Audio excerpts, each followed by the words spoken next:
Council, Clearlake City Council and Redevelopment Successor Agency. Thank you for all, you all for viewing tonight's City Council meeting. I'd like to call this meeting to order at 6 p.m. on November 5th, 2020. As a reminder, you are on our Zoom meeting. As a participant, please put yourself on mute unless you are speaking. We're currently live streaming this meeting on the city's YouTube channel and the Lake County State TV live stream YouTube channel. Begin, Madam Clerk, wherever you're at. Or over there now. For all of you who are watching, remodel is getting pretty close to complete. I don't know if you can see it, but we've made some significant changes here in council chambers. There, to begin, Madam Clerk, can I please have a roll call? Councilmember Purdock. Here. Councilmember Overton. Here. Councilmember Harris. Here. Vice Mayor Sutton. Here. Mayor Kramer. Here. Okay, for those present, please stand for Pledge of Allegiance. Vice Mayor Sutton, would you please lead us? I pledge allegiance to the flag of the United States of America, to the republic which stands one nation under God, indivisible, with liberty and justice for all. Standing, Councilmember Purdock, would you lead us in invocation? Our dear and kind Heavenly Father, we call on you to have your spirit with us tonight, decisions and do the business of the city. We ask that you would help those that are feeling disenfranchised and alone tonight. We ask that you would bring healing and comfort to our country that just had a major election. We ask that we come together as Americans and understand that we are better together than we are apart. Father, we ask that you would, again, bless this meeting, that we have your spirit to be with us, that we can do the good work for the good people here in Clearlake and those who come to visit and be our guest. We say this in your Son, our Savior's holy name. Amen. Amen. Maybe seated. Except for you that's standing.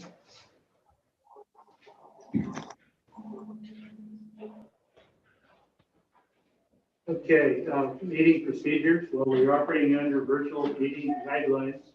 I will explain our meeting procedures. I'm going to take this down so I can read better. Agenda items will be open for public comment before final action is taken. Citizens wishing to comment on any agenda item should email the city clerk or submit their comment through our town hall portal. Comments received will be read aloud by either by myself or a staff member during the agenda item. If you are on the Zoom meeting, please raise your hand to speak and you'll be called upon. If a remote participant encounters technical difficulties, I will ask that we continue discussing the item and the participant can rejoin when the technical difficulty is resolved. Again, if you're a participant who is not speaking, please mute your computer to prevent distractions from the current speaker. First item is adoption of the agenda. Are there any modifications? No modifications, Mr. Mayor. Okay.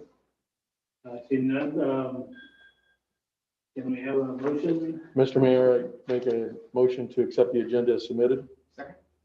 Motion has been made by Councilmember Purdock to accept the agenda and seconded by Councilmember Harris. Have a roll call, Madam Clerk. Councilmember Overton. Aye. Councilmember Purdock. Aye. Councilmember Harris. Aye. Vice Mayor Sutton. Aye. Mayor Kramer. Aye. Motion passes. Okay, announcement from closed session. Are there anything to be announced? No, there's no action. Attorney Jones, thank you very much. Presentation. We're going to start off, I guess. Do we have the November's adoptable dog present? Yes, we do. And it better be potty trained.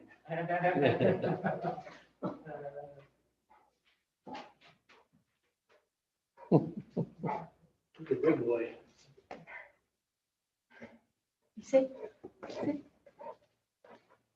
Hello, everyone. Oh. Tonight we have Banjo here. He is approximately 1 year old. He's a male, and he is a mixed breed.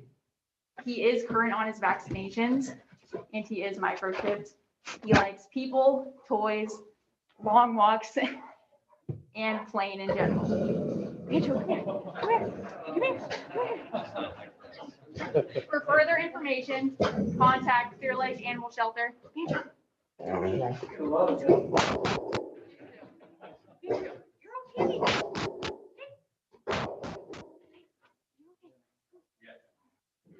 For further information, contact Clearlake Animal Shelter at That's right. 707-273-9440.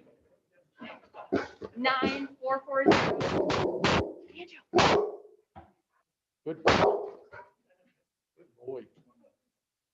Or to see Banjo in person, visit the Clearlake Animal Control Shelter, which is at 6820 Old Highway 53. We are open Monday through Friday from 12 to 4 p.m. Council member will be down tomorrow to.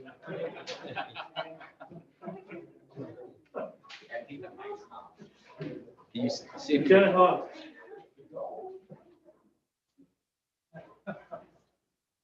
It's switched on, it's just not on.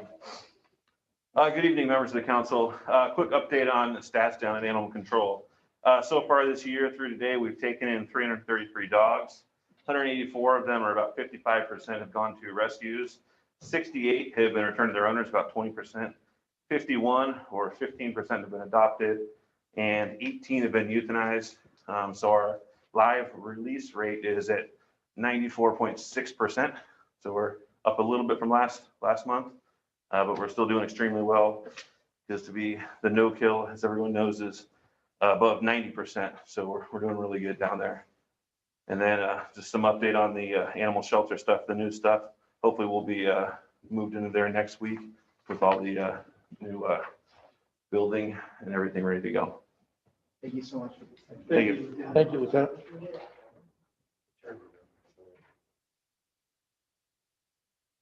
On. Did you have some, Dad? Off is on. Off is on? Oh, that's logical. Yep, off is on. All righty. Thank you, Lieutenant Hawk, for your report. Now we're going to do presentations that all of you are standing there waiting for, I think. Presentation of recognition for 5-year and 25-year employees.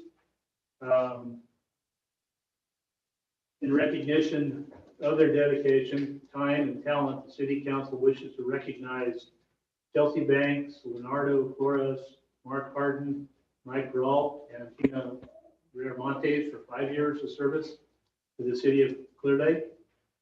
Additionally, Sherry Vanis and Tim Selly have dedicated 25 years of their careers to the Clear Lake Police Department. Been around a long time. It is with sincere gratitude and honor of your commitment and years of service that I want to present to each of you your service record. So if you, I guess we can come up here and just, I'll pass them out as I call your name.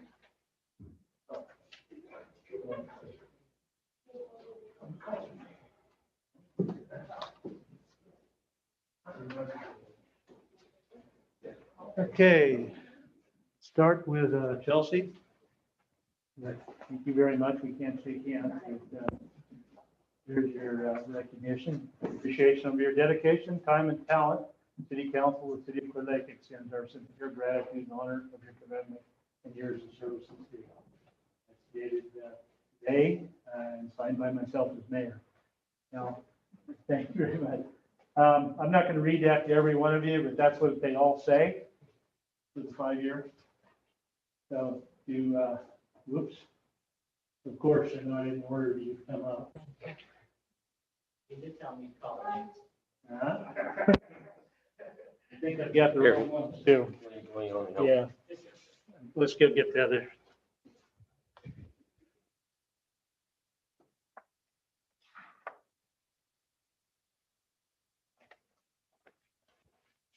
That is them.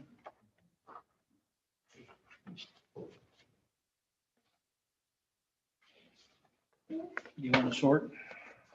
Yep.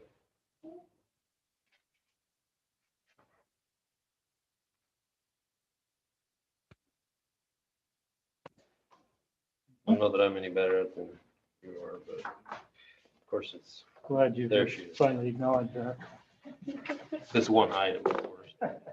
Yeah, thank you so much for your years of service. Pardon me? Pictures. You get now. Here. You getting pictures individually? Yeah, I'm getting pictures. We'll do it this way. Yep.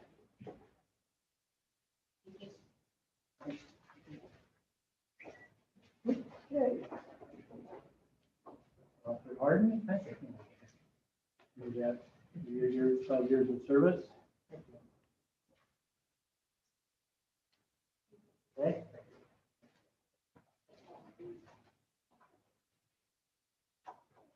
Hey, Officer, technically.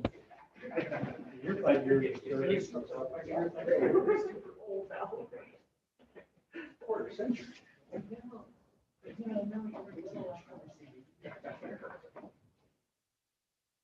Dennis, you are 25 years of service. Wow.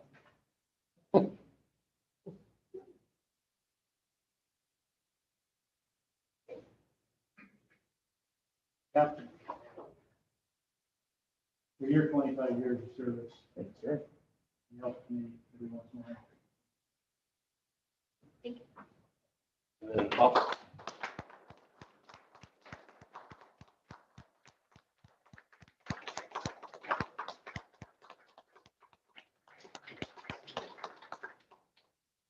There's one more officer Peralt was not able to make it tonight, but we also have the same one for him. We can get to him. He's out in a stealth car, I assume, keeping our streets secure.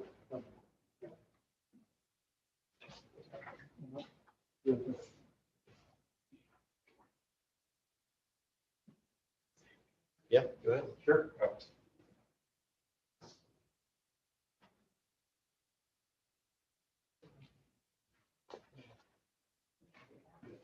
Good evening, Mayor, members of the council. Oh, it is working, good. I just wanted to come up and, join you in recognizing all of these employees, but particularly for the police department, this is a really important night. We have 2 employees with 50 years of combined service. We have all the other employees as well as everybody who came to support them. I know that for the council, before I came here as chief and in the time that I've been here as chief, that recruitment and particularly retention has been one of our most important priorities. We all know that a police officer over time and our other staff members become more adept at doing their job as they gain time on. And one of the greatest challenges for a small city is to retain that talent. So I am incredibly grateful for the sacrifices these folks have made to stay here, to grow with the department, to learn, to understand the city on really both ends of the spectrum. And I think we want to thank too the council for the investments that you've made in the police department and the community so that these folks will stay here. So again, a very important night for the police department, for the city as well with Tina, but something that I think is something we can all be proud of. So thank you. Thank you.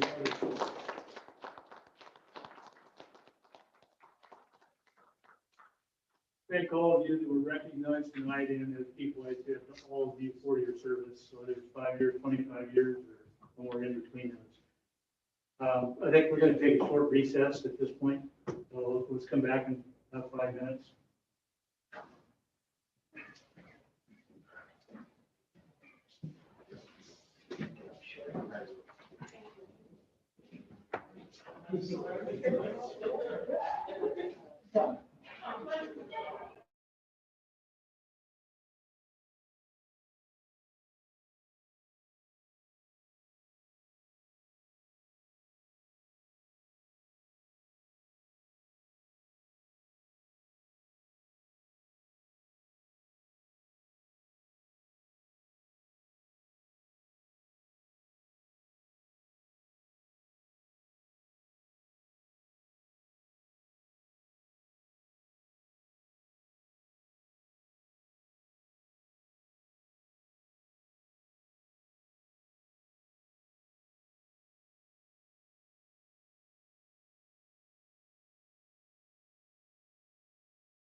And we'll now move on to another presentation of appreciation to, am I on?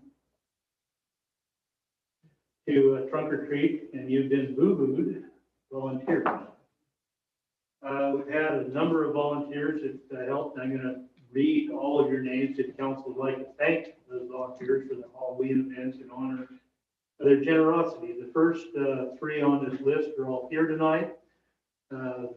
Actually, the first or the second, third, fourth, fifth. So I will go ahead and present these to each of you. Dirk Floten, Joyce Overton, and Russ Purdock representing Adventist Health.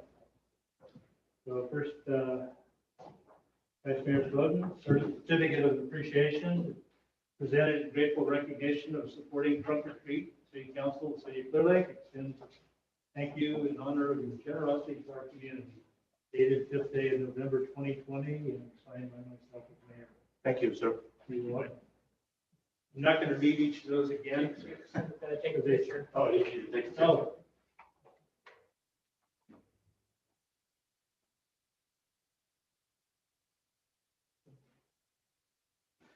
Councilmember Overton.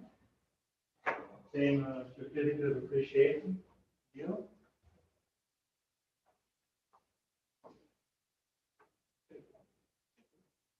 And last but not least, Councilmember Purdock. Certificate of appreciation for your company, Adventist Health. I wish it worked. Okay.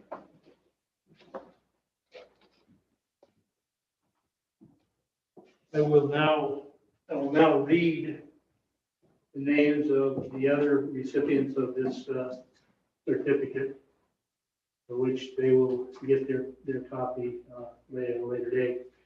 Bruno Sabatier, NCO, Foods, etc., TV8, David Claffey, Amanda Selly, Alicia and Jeremy Johns, Bob Hopkins, Jeannie DeLope, Eve Funes, Joyce Adams, Anthony Taylor, Francisco Ruida, Ron Whitmire, Miles Cooley, Joni Jesse, Gina Dobson, Monique Pax, Fidelia Cisneros Whitrock, Rebecca Whitmire, Yvonne Nichols, Jessica Holloway, Zabdi Niria, Aaron McCarrick, Luz Hernandez, Donna Wynn, and Alicia Carlson.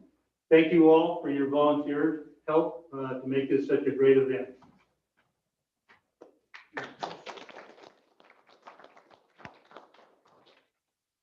Okay. The next presentation by Lake County Economic Development Corporation of the Small Business Program, and I understand that some of you know well is going to be presenting that. Yes, Mr. Mayor. I believe Nicole Flora from the Lake EDC is. Welcome, Nicole. Good evening, Mayor Kramer and council members. Thank you for having me on tonight. My name is Nicole Flora, and I work for the Economic Development Corporation in Lake County. The mission of the Lake EDC is to facilitate the creation, retention, expansion, and the attraction of businesses to Lake County. And myself and other staff members and our board do this with a number of countywide initiatives, but most recently, and the reason I'm here tonight is that I wanted to share with you a partnership with the County of Lake to administer the CARES Act Small Business Grant Program. Originally, I had scheduled this presentation to promote the grant program, but the overwhelming response from the local business has forced me to change my message a little bit. With the CARES Act allocation to the County of Lake, the Board of Supervisors allocated $1.3 million to grant to small businesses within the County of Lake to help with COVID impacts to small business. The grant program was designed to help support specifically small businesses with less than 20 full-time employees and with a gross annual receipt of less than $1 million. The grant would reimburse businesses like lease and rent expense, utilities, payroll, and other COVID-related expense.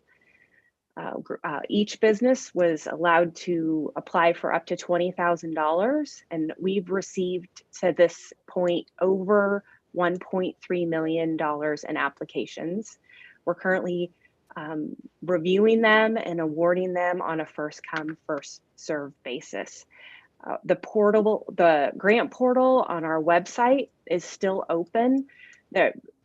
We are going to allow a few more applications to come in. So if you have businesses that are working on applications, please encourage them to go ahead and complete their applications, as I expect that there will be a handful of applications that I received already that will be deemed ineligible. We want to make sure that we allocate the full $1.3 million to businesses here in Lake County. We've been told both by the county and the federal government that if the funds are not spent prior to December 30th, that they will be clawed back by the federal government. So we want to make sure we get every last penny out to our businesses here. So what I can do is I can share with you a little bit about the applications that we've received so far. Like I said, we received over 1.3 million in applications.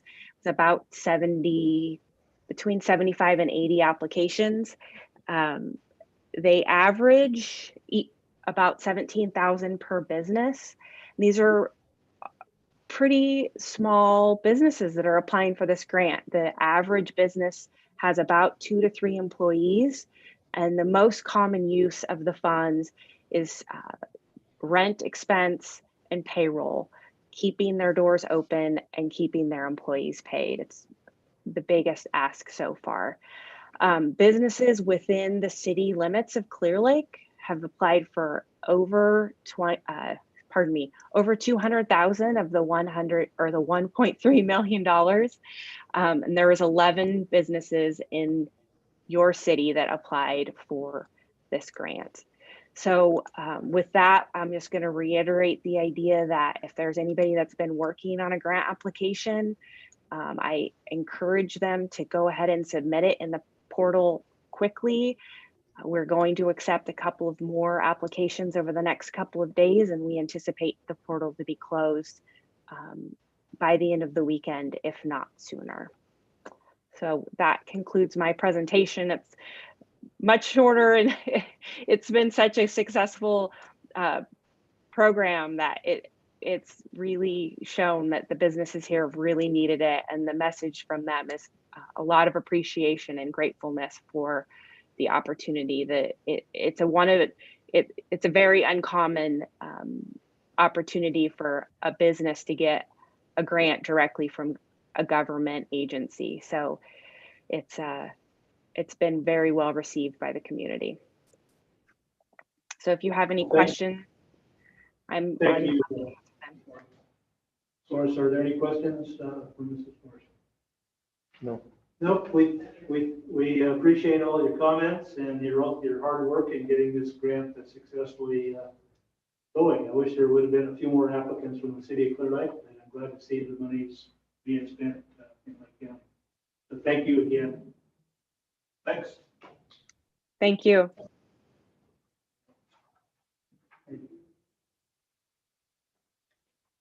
Okay. All right, we'll now move on to public comment. Public comment will be accepted via email and through the city's town hall portal prior to the start of the meeting. Each public comment emailed to the city clerk will be read aloud by the city clerk for up to 3 minutes, or will be displayed on the screen. Public comment emails and town hall submissions, which are received after the beginning of the meeting, will not be included in the record. If any member of the public viewing the meeting on Zoom wishes to speak, please click the raise your hand button on your screen. Madam Clerk, have we received any public comments, or are there any participants who wish to speak?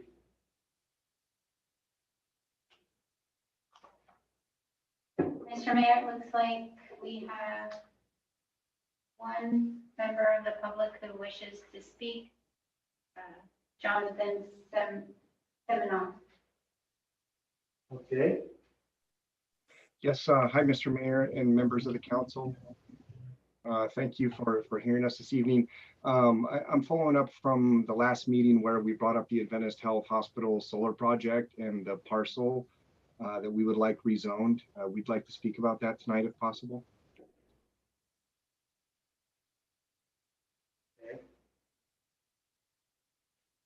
Would it be appropriate to discuss that under the zoning ordinance update item?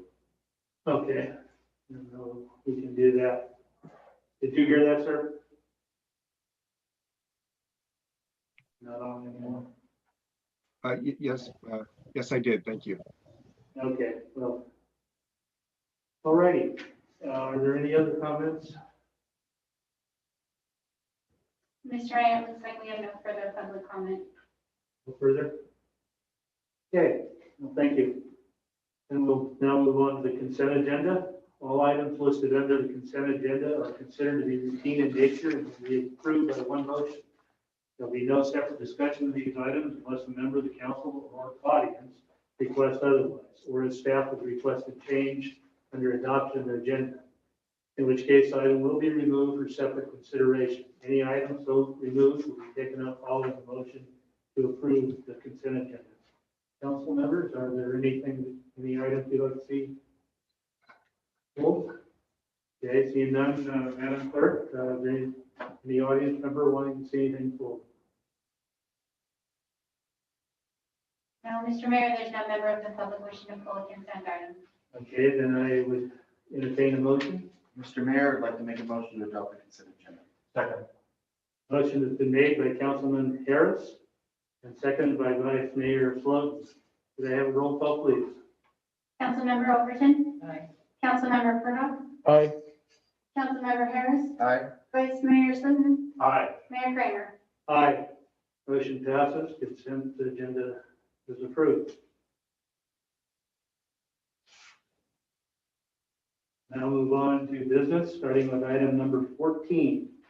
Discussion and adoption of joint powers agreement and bylaws for California Intergovernmental Risk Authority, which permits the merger of Public Agency Risk Sharing Authority of California and the Redwood Empire Municipal Insurance Fund.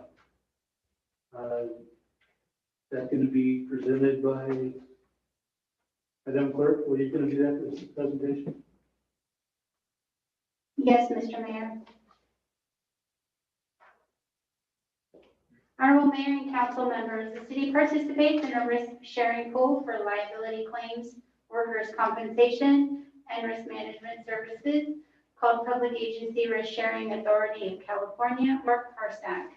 We pool our funds with 34 other cities and towns and one fire district to pay for claims. PARSAC is merging with another public entity pool called the Redwood Empire Municipal Insurance Fund, or REMIF, to create a new pool effective July 1st of next year. This smaller pool, REMIF, includes other nearby cities like Lake Fort, Ukiah, Fort Bragg, and St. Helena, among others. The new pool is called the California Intergovernmental Risk Sharing Authority, or CIRA. The merger into a new larger pool is expected to bring more robust, stable programs, shared training resources, and long-term sustainability to both pools. To proceed with the merger, each member must seek adoption of the new CIRA agreement. Staff is asking your council to adopt the CIRA Joint Powers Agreement and bylaws and direct staff to work with CIRA on the steps necessary to complete the merger. Ken Ong, General Manager with PARSAC, is also present via Zoom to answer any questions the council may have. And that's my report. I can answer questions, or Ken can. Thank you, Madam Clerk. Is he on? He is. He's on the Zoom. Yes, I am here, Councilman. Thank you. Do you have anything to add, or we just want us to ask questions if we have? Well, I can just go briefly or speak very briefly about the merger. First and foremost, thank you very much, members of the council, for giving me an opportunity to discuss the merger with you this evening. Clearlake has been a chartered member of Parsac since 1986, and we certainly value our partnership and have enjoyed working with your staff throughout the years. Alan and Melissa and their team have done an excellent job managing risk within your community. As a result of their efforts and those preceding them, we've returned significant dividends and grant funds to the city of Clearlake over the past decade and a half. We're excited about this merger as it benefits both Parsac and Remouth. As Melissa said earlier, Remouth is a pool of 15 cities in 5 counties in Sonoma, Napa, Mendocino, Lake, and Humboldt counties. What precipitated the merger is a discussion that I had with the Remouth general manager in January of 2019. I approached her about a strategic partnership between the two organizations. I did so because we had already been doing quite a few things together, like joint training and workshops, sharing policies and resources. And the more we began working together, it became evident that a merger between the two organizations made a lot of sense. Our organizations are very similar. We share a similar footprint in Northern California. Many of their cities are next to ours. And our boards share similar philosophies on managing a risk pool. We're both financially conservative member-governed organizations that provide comprehensive coverage. And our members are committed to supporting each other, and we place a high value on customer service. Now, the primary benefit of the merger is that it will provide long-term stability for both organizations. Bigger is not always better, but when pooling risk and pooling losses, bigger is generally better because we can spread the risk to a larger base of members. $1 million loss, for example, has less impact if we can allocate it to 50 members versus our current 35 members. The pool will be in a better position to financially absorb the impact of these occasional large losses, and this will reduce volatility and lead to more stable rates. We'll also be able to lower costs through consolidating our operations and eliminating redundancies. We can take advantage of our larger size to achieve greater economies of scale, leverage for lower costs and better services with vendors and service providers. And we'll be able to provide more services through additional staff. So those are basically the reasons why we're going through with the merger. The merger, if everything goes as planned, will take place July 1 of 2021. And we ask that Clearlake and all the Parsac and Remouth members adopt the joint powers agreement and bylaws that are brought before you this evening. Thank you. Thank you. I have a question. I understand the spreading of the risk from there, and that makes infinite sense. Do you anticipate there's going to be any change in the cost to your member cities? Well, we're going. Go ahead. I'm sorry.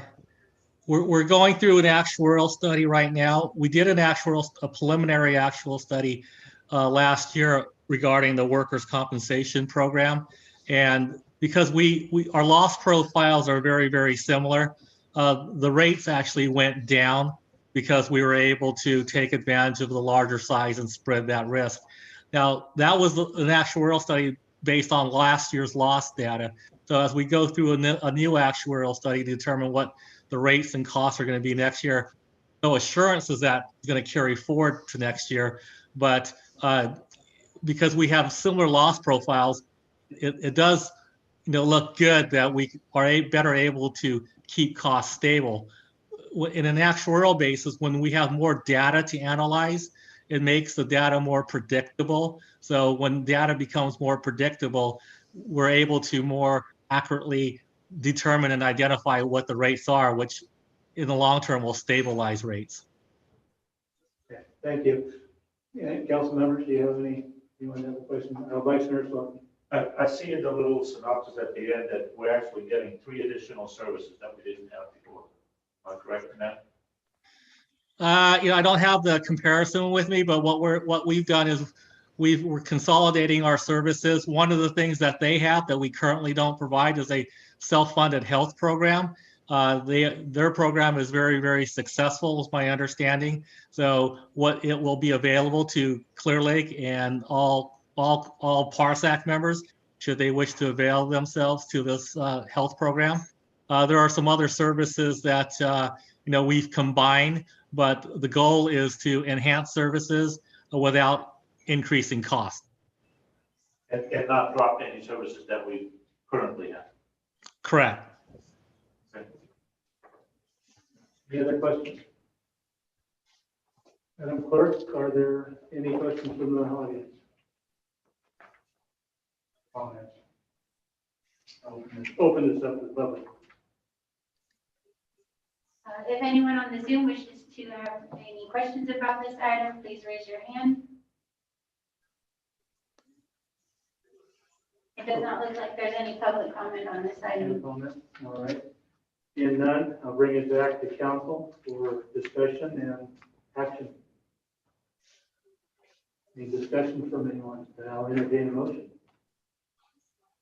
Mr. Mayor, I'd like to make a motion to adopt I'd like to make a motion to adopt joint powers agreement and bylaws with the California Intergovernmental Risk Authority, which permits the merger or joining of public agency risk sharing authority of California and the Redwood Empire Municipal Insurance Fund. I have a motion made by Councilmember Harris and seconded by Councilmember Overton. We have a roll call, Madam Clerk. Councilmember Overton? Aye. Councilmember Harris? Aye. Councilmember Burdock? Aye. Vice Mayor Sluten? Aye. Mayor Kramer? Aye. Motion passes. Thank you very much. Thank you, Ken. You're welcome. Thank you for your presentation. Have a good evening. Okay, you do the same. Okay, we'll now move on to item number 15, discussion regarding a letter of intent to purchase a portion of Redwood Park located at 14,800 Ballpark Avenue in Clearlake. City Manager Flora, you can present that. Yes, thank you, Mr. Mayor, and members of the council. So this item, you'll recall that the city entered into a letter of interest with King Management for development of a hotel at Pierce Field, the former airport property off of Highway 53. They are still interested in moving forward with that project. However, in subsequent discussions, they have become interested in developing a hotel near Redwood Park. So I know this is something that's kind of been discussed a little bit over the years. So not the first time this came up, but they're really interested in moving forward on this project. And so this letter of interest would give them exclusive rights and give us a period of 6 months to negotiate a purchase agreement for what they're looking at is about 2.5 acres. This is the far eastern portion where some of the softball and baseball fields are there at Redwood Park. And so our intent would be to move forward with this group and negotiate a sale. And then we think that based on that, there's really a lot of potential out there for additional development around that that hotel property for additional retail, maybe even a second hotel. But there's a total of about 6.5 acres that's east of the youth center that encompasses all the different ball fields there. And so we think this would help us take advantage of additional fishing tournaments out of Thompson Harbor and provide some quality hotel rooms and other amenities to the community. So of course, we don't want to move forward with this project without making sure that we do have ball fields for our Little League and others to enjoy that activity in our community. And so that piece of it is something that we've been working on as well, as the council knows, and is the item preceding this to approve the purchase of property off of Burns Valley Road, which would be used for both the public works yard and developing new ball fields at that location, as well as some other uses, which we can talk about more. So I don't know if there's any questions. I think just one other thing, well, I guess I should go back and say that, we have here that They're looking at a 60 to 80 room nationally branded hotel, which would include a small conference center, pool, and some other amenities at that location. I think it may be important to point out that one of the benefits of having the ball fields in another location is, I think, the ability to perhaps improve those facilities greatly, but also be able to allow maybe some larger crowds that won't impact the residential areas as much, and to allow night games, because I think we have a better option for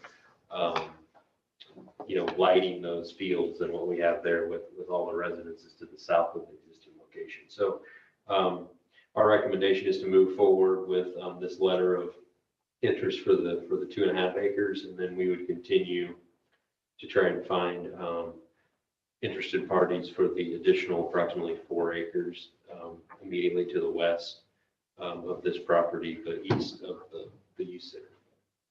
One question, Manager Flora.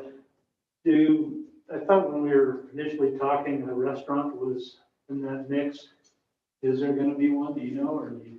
Yeah, I mean, so the current plan would include, I mean, what they do in their other, I mean, this group owns a fairly significant number of hotels across the nation. And so they don't normally do a full service restaurant in their hotel, but it would be more like, kind of like a sports bar with a little bit of bar food, like they might have chicken wings and burgers or something like that. So there would be kind of a restaurant component, but it would be on a smaller scale. Even though the convention facility, even though it's small. No. Okay. Vice Mayor Sloat? I think I need to recuse myself if we don't property directly adjacent to. Yes, I agree. All right. Questions? After Vice Mayor Sloat? Yes. I recognize Councilmember Bernard. So actually, I like this opportunity, but I do want to point out a point of order. I would hate to move forward on this if we can't find a resolution in the following item.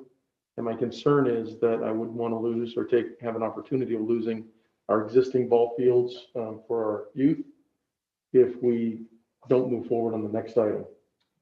I think that would be taken care of because this is just a letter of intent at this point, not a purchase agreement. Yeah, it does read that it's not Okay. contractual and that. I understand. I just wanted to point that out. I agree. And I think we all have that same feeling, even I think City Manager Flora understands that completely as well. Are there any other questions? Madam Clerk, I'll open this up to public comment. Mr. Mayor and Council, I did receive one comment via email from Mark Rothrock, who states, "Dear City Council, please do not sell our ball fields to another hotel so they can bring another haven for drug users and dealers to hang out. On another note, don't you think there is enough property, default property to use for your fancy proposal? Please thank Mark Rothrock." That concludes Mr. Rothrock's statement. And we do have a couple of hands raised on the Zoom. So we'll go ahead and allow Christina Thomas. Go ahead, Ms. Thomas. Hello, thank you. I just had a couple questions about the baseball field and if there was any standing with the 2018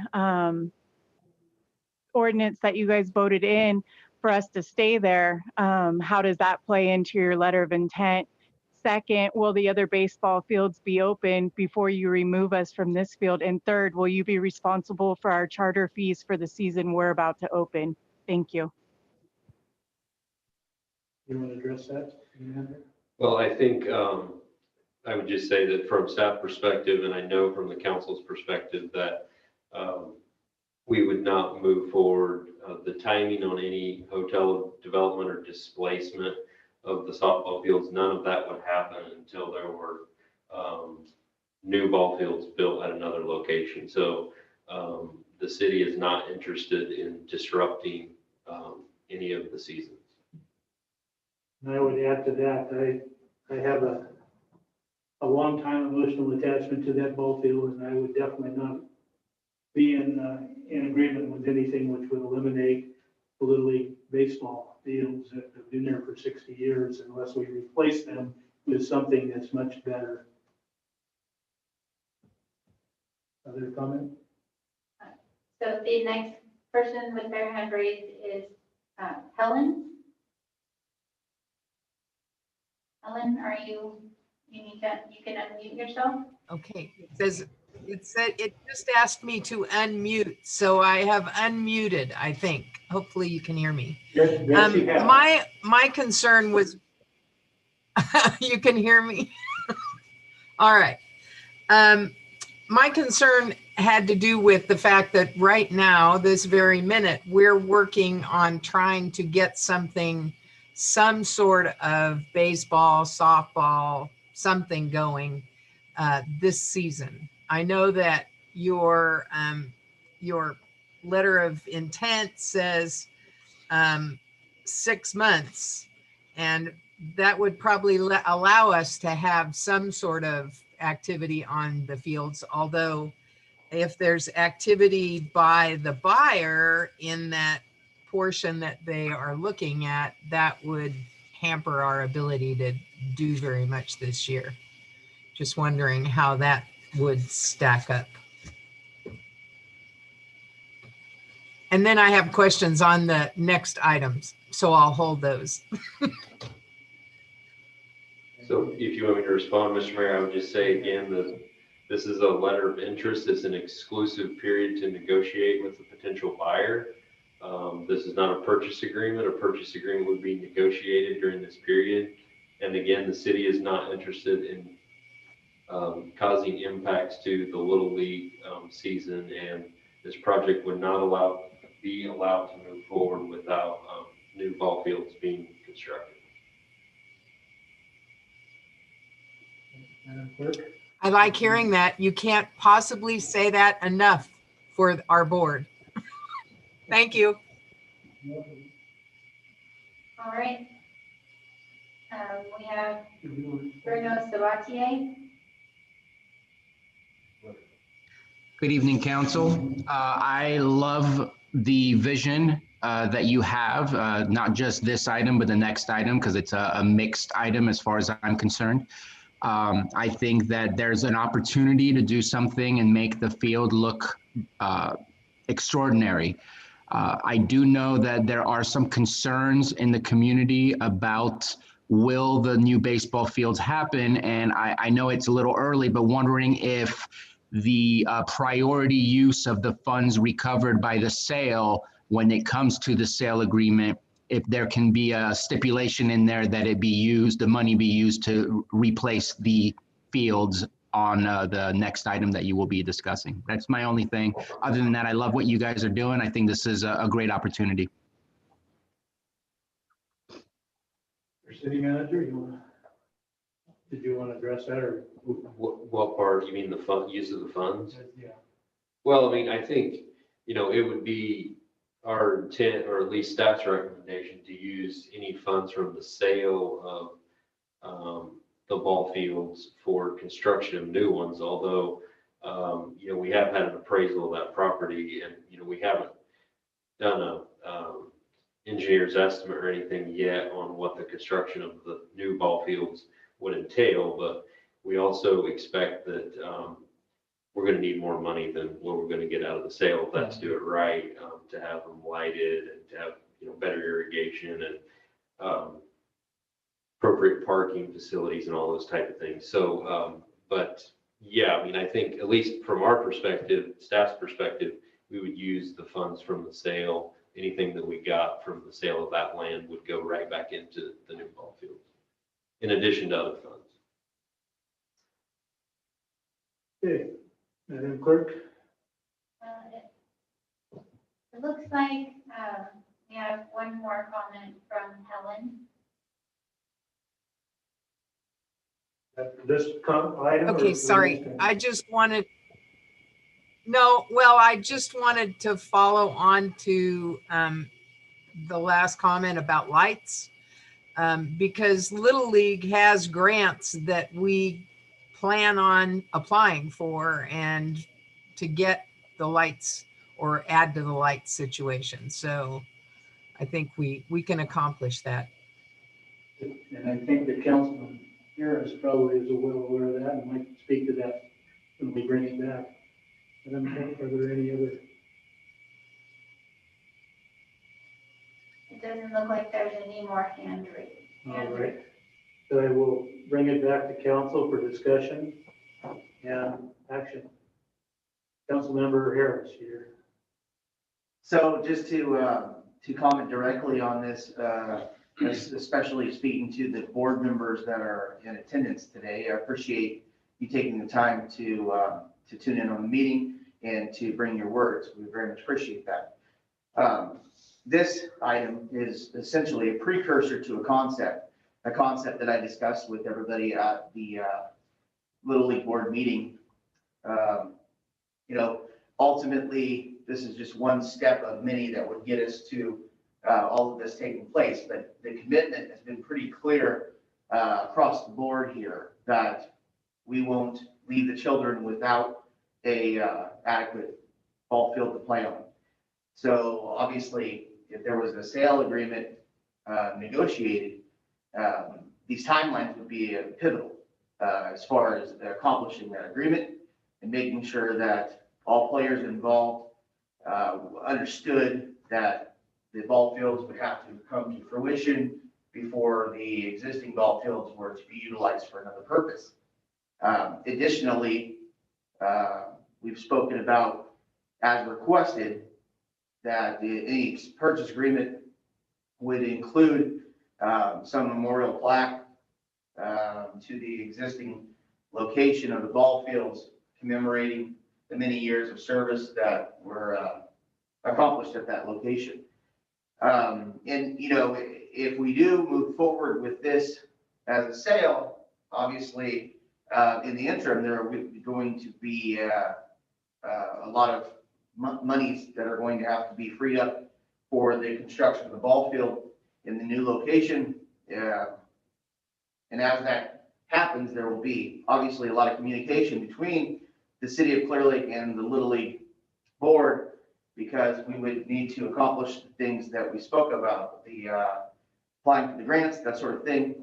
There would obviously have to be a lot of co-oping with regards to those things. Ultimately, the goal, as I posed before, is to provide very adequate playing fields for our children, and our participation level is at an all-time high, and the existing locations, unfortunately, are being outgrown, and they also limit our ability to accommodate tournament play and night games, that sort of thing. So this could be a significant win-win-win for everybody involved. But I just want to reiterate again, that is my feeling, my personal feeling, and it's been uttered by everybody on this council, that the number one objective is to make sure that the children retain a location to play ball. Thank you. Thank you, Councilmember Harris. Are there any other comments? Well, Go ahead. yeah, only that I absolutely support the idea. But I would like to maybe change kind of the direction. I like the idea of a sports complex in the new location instead of just ball fields. Yeah, totally agree. I like the idea of offering an opportunity for tournament play, both for children and adults. So it really served the whole community at the new location, and that's very exciting, and I'm looking forward to moving forward. Thank you, Councilmember Harris. And just to reiterate myself, I was in one of the early, in fact, I was on the first Little League team that Clearlake Highlands put forth in, I think it was 1959. That was the Grange. And then the following year, followed by Dave's game. And my father, and along with a number of other parents of kids who were my age, worked very hard to get the Redwood Park ball field, the original one being the center one. And I think I played on the first game that was played on that park. It is very important to me that that continues. And I pledge to you that they will be replaced with something even better than what we have had there for the past 60 years. That park has served us very well, but we're outgrowing it. And this will allow Little League and probably softball, I guess, who's also played there at times, to expand the use of baseball and do tournaments here. So I'm really excited about it, and I will make sure that do everything in my power to make sure that happens the way we are telling you that it's going to.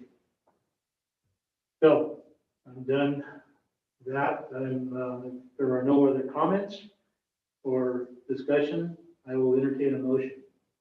Mr. Mayor, I'd like to make a motion to authorize the city manager to sign the proposed letter of intent with King Management LLC to purchase a portion of the Red Bud. Second. Okay, I've got a motion by Council Member Overton and a second by Council Member Purdock. Madam Clerk, if you do a roll call. Councilmember Purdock. Aye. Councilmember Harris. Aye. Councilmember Overton. Aye. And Mayor Kramer. Aye. Motion passes. Good to go. Good. Yeah.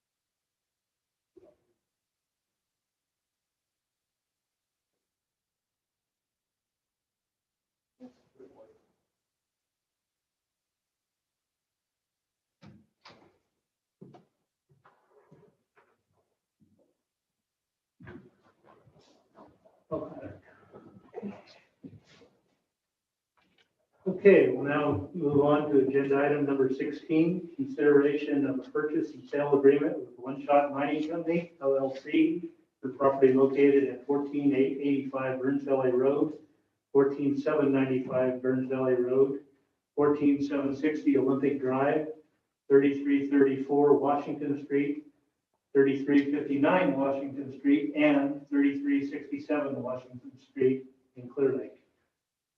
City Manager Flora. Yes, Mr. Mayor, members of the council. So as the council is aware, the city has been talking for definitely more years than I've been here about developing a new public works yard and relocating from the existing location at the former airport property. And as you know, there's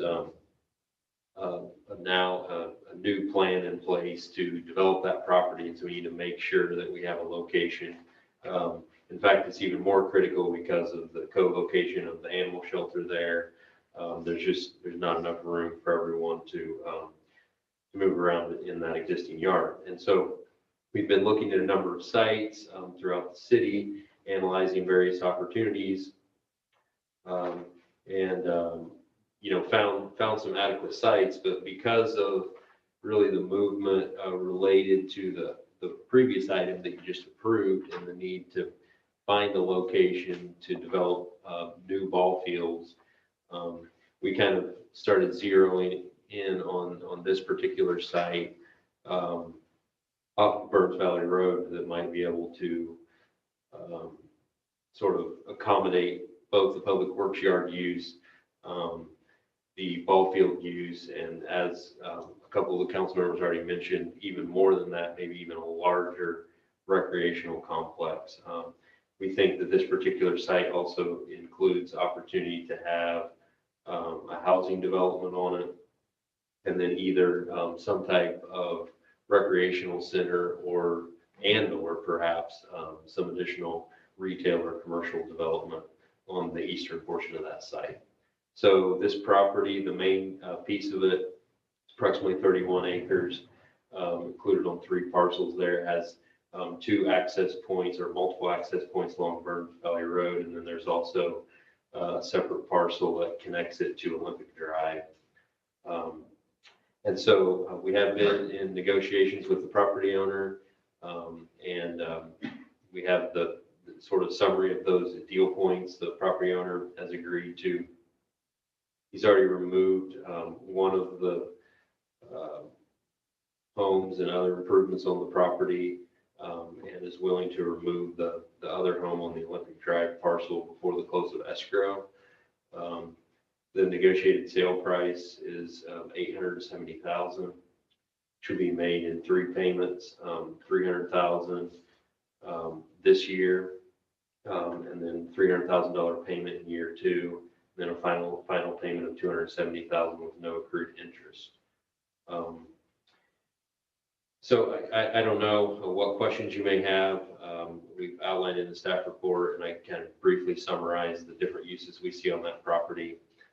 We feel like the location is good for all of these uses, kind of in the center of town in a lot of ways, and just try to address any questions that the council has about this particular agreement. All right, I think the first one that had their hand up was Vice Mayor Sullivan. I think it's an excellent opportunity for the city to put the courtyard there and relocate the ball fields in it. So obviously for the original location for the courtyard on Auckland Canyon, this site is a lot more easy to develop since it's kind of flat. We don't have any major engineering issues out there. I think it's an excellent. Thank you, Vice Mayor. Councilmember Harris. I agree with Vice Mayor Slutin. As I stated from the beginning, I think that this is a premier property for the city to own because of the potentials that it provides to our community. We developed this property for community, basically community use and a bunch of different potential uses. And I think that's really fantastic. That's very centrally located. My question would be to you, have we already started exploring grant opportunities for the construction of a new ball field or other aspects of what we utilize this property for? Yeah, if I could answer, yeah, we certainly have. There's an opportunity that there is coming out sometime in November. I don't know if Ms. Swanson knows the exact date at this point, but that we think could be an excellent fit for this. Is focused on recreational uses and housing uses, and appears to be geared towards developing infill infrastructure, of which there's going to be a lot of costly infrastructure associated with this site. I mean, developing the ball fields themselves will probably be less costly than putting in the new roads and parking lots and all the drainage and that type of thing. So at this point, that one looks very attractive, but I think, there may be some other opportunities out there that we haven't pursued as well. Just kind of as a side note, we are working with the contract grant writer right now to firm up some funding for the Highlands Park project. And so my thought was that once we have that one going a little bit, if all these agreements are approved and we move forward closing escrow, then we would also probably work with them to try to see if there's some other opportunities out there we weren't aware of. And one other thing to ask is that this property is not directly, and I mean, depending on where we would place the ball fields and that sort of thing, but it's in fairly close proximity to an elderly retirement facility. Would there be any issues with us, potential issues with knowing full well that our potential use of this property could be something that would involve lights at night and sharing and that sort of thing? So I'm not exactly sure what you're asking, though. I mean, is there any potential ramifications of constructing a ball field with potentially having night games and that sort of thing right next to or very near an elderly retirement facility? Is there any reason for us to have concern about that? Could that hold up the progress of the concept? I guess it, would depend on the specific concerns and how we were able to design the site. I mean, obviously, this particular site, as you mentioned, has sort of a lot less opportunities for that type of conflict than a lot of other sites in the city, but it's likely that we may need to design things in a way that would, mitigate that to the extent possible. Thank you. Trees to block off or something. Any other questions from council? Just a comment. Council member. I just think this is a fantastic opportunity. Unfortunately, as we celebrate our 40th year as a city, we didn't really have a lot of chance or opportunity growing up to do planning. And I think this is a great opportunity for planning to have a sports complex in the downtown area, easy access to most residents, and the ability and opportunity to grow into something pretty fantastic. So I am all for this and looking forward to see what we can do. Any other questions? Councilmember Overton. I want to make a comment. This is, of course, the property that I've been wanting to buy for many years, so I'm very happy that we're doing that. And it basically was, I wanted the Little League over there. I still would like to look at the concept of the smaller stadiums there. I know before they were giving out grants for areas like ours that were to promote things. And I know it was that Doug used to have that information, but I can try to see if I can find it too.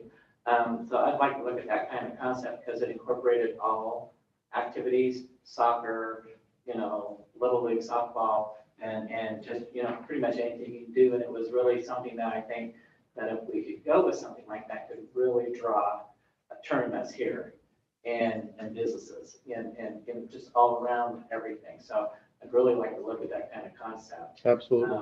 So that's just my thought. So. Okay, these are actually the question period, but are there any other questions from council? Just one quick question. I see item 12 in the consent item. That's for the design of the courtyard. Is that correct? Yeah, it's for the the surveying and the sort of phase 1 design work of both the public works yard and the ball fields and all that. So, our intent, if the council approves this, is to move forward as soon as possible in that planning and get something together, because there's a lot of pieces that a lot of dominoes in effect here, whether it's we want to have tournaments. We don't really have a good place to do it. What do we need if we actually have tournaments? We also need more hotel rooms so people will stay here, right? We don't have enough, and then we need to be able to develop the airport property, and so all these things work together. We want to move as fast as we can. We know this staff can walk on water. Madam Clerk, I'm going to open it up to public comment now. Mr. Mayor and council members, I did receive an emailed comment from Cheryl Sullivan, who states, "Dear City Council members and Mr. Flora, thank you for pursuing other properties for the city yard, etc. I appreciate the effort and time you have put in to find an alternate site for the city yard rather than Pond Road. I think the Burns Valley site is a much better option. Thanks again, sincerely, Cheryl Sullivan." That concludes her comment. Additionally, we have several hands raised on the Zoom, and the first is Cheryl Allman. So Cheryl, go ahead and. Hello, thank you very much. I would like to also see if we can't add the swimming pool. For a community that lives on the lake, we are not teaching our young people to be able to swim and take advantage of the resource that we have. That's Thank it. you, Ms. Wilma. Are you done? Okay. The next is Miles.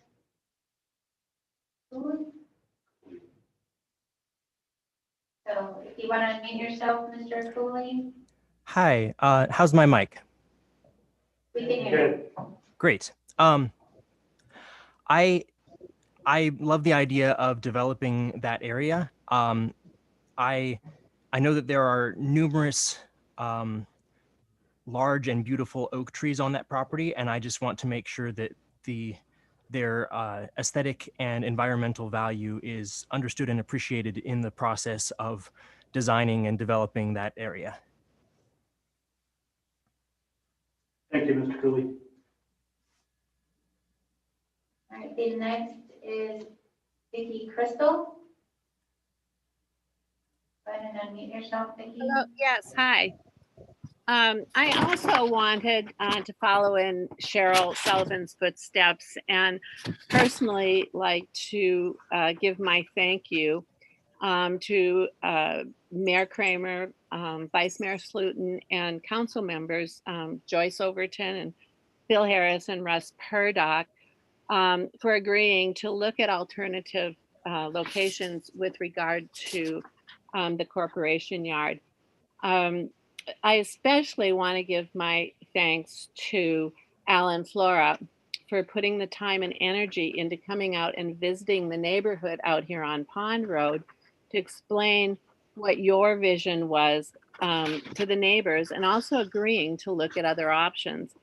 Every one of you on the council and Alan have been a delight to work with, and I personally appreciate the remarkable job that your team is doing with the city of Clearlake.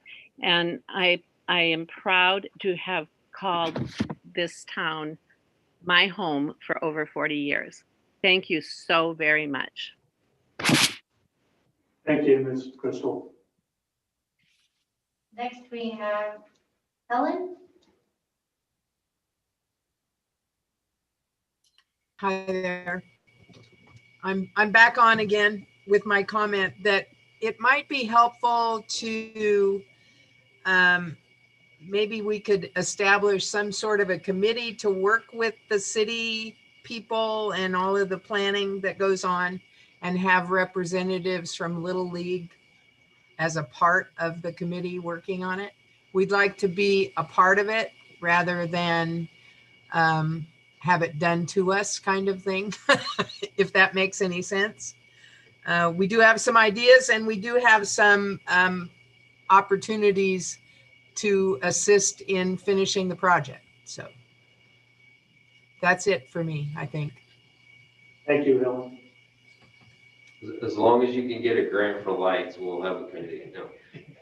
Yeah, no, I think definitely we need to do something like that. We don't want to, you know, hand you the plans when we're done. Did you hear that, Helen? No, actually, pardon me? I did hear it, yes.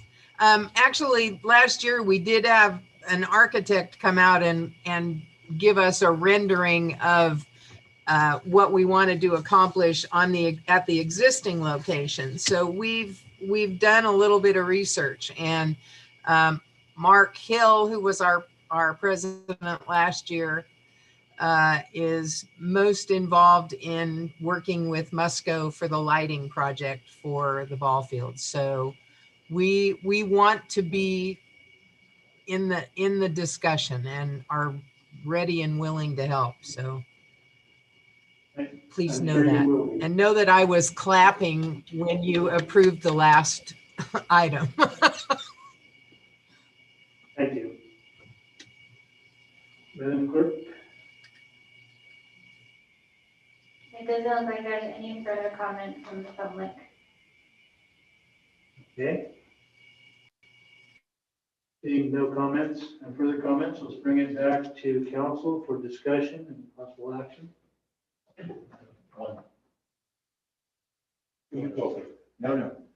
I think it's appropriate that we establish for the planning process of this, input from obviously Little League, and also if there's any people that are involved with soccer or any other part of that everybody gets a say in that. And I think there's a way to combine even the uses for common facilities that are both could be used by Little League, adult softball, and soccer. So a common place for sales of miscellaneous items and those kind of things. So we've worked together on that. That could be pretty quick.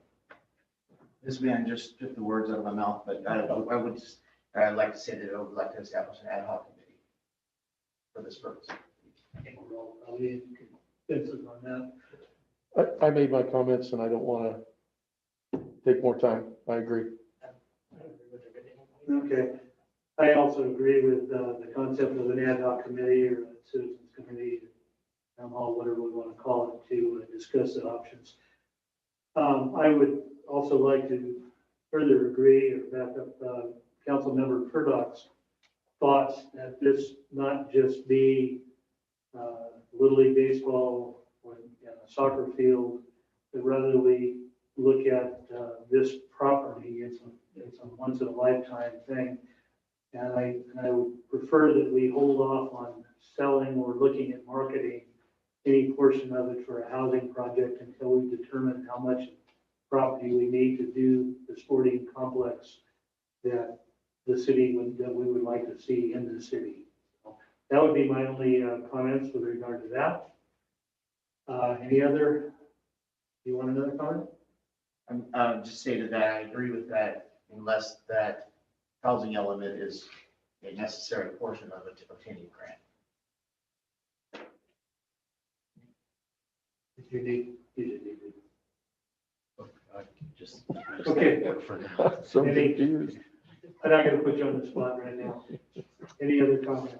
No. All right, then I guess I'll entertain a motion.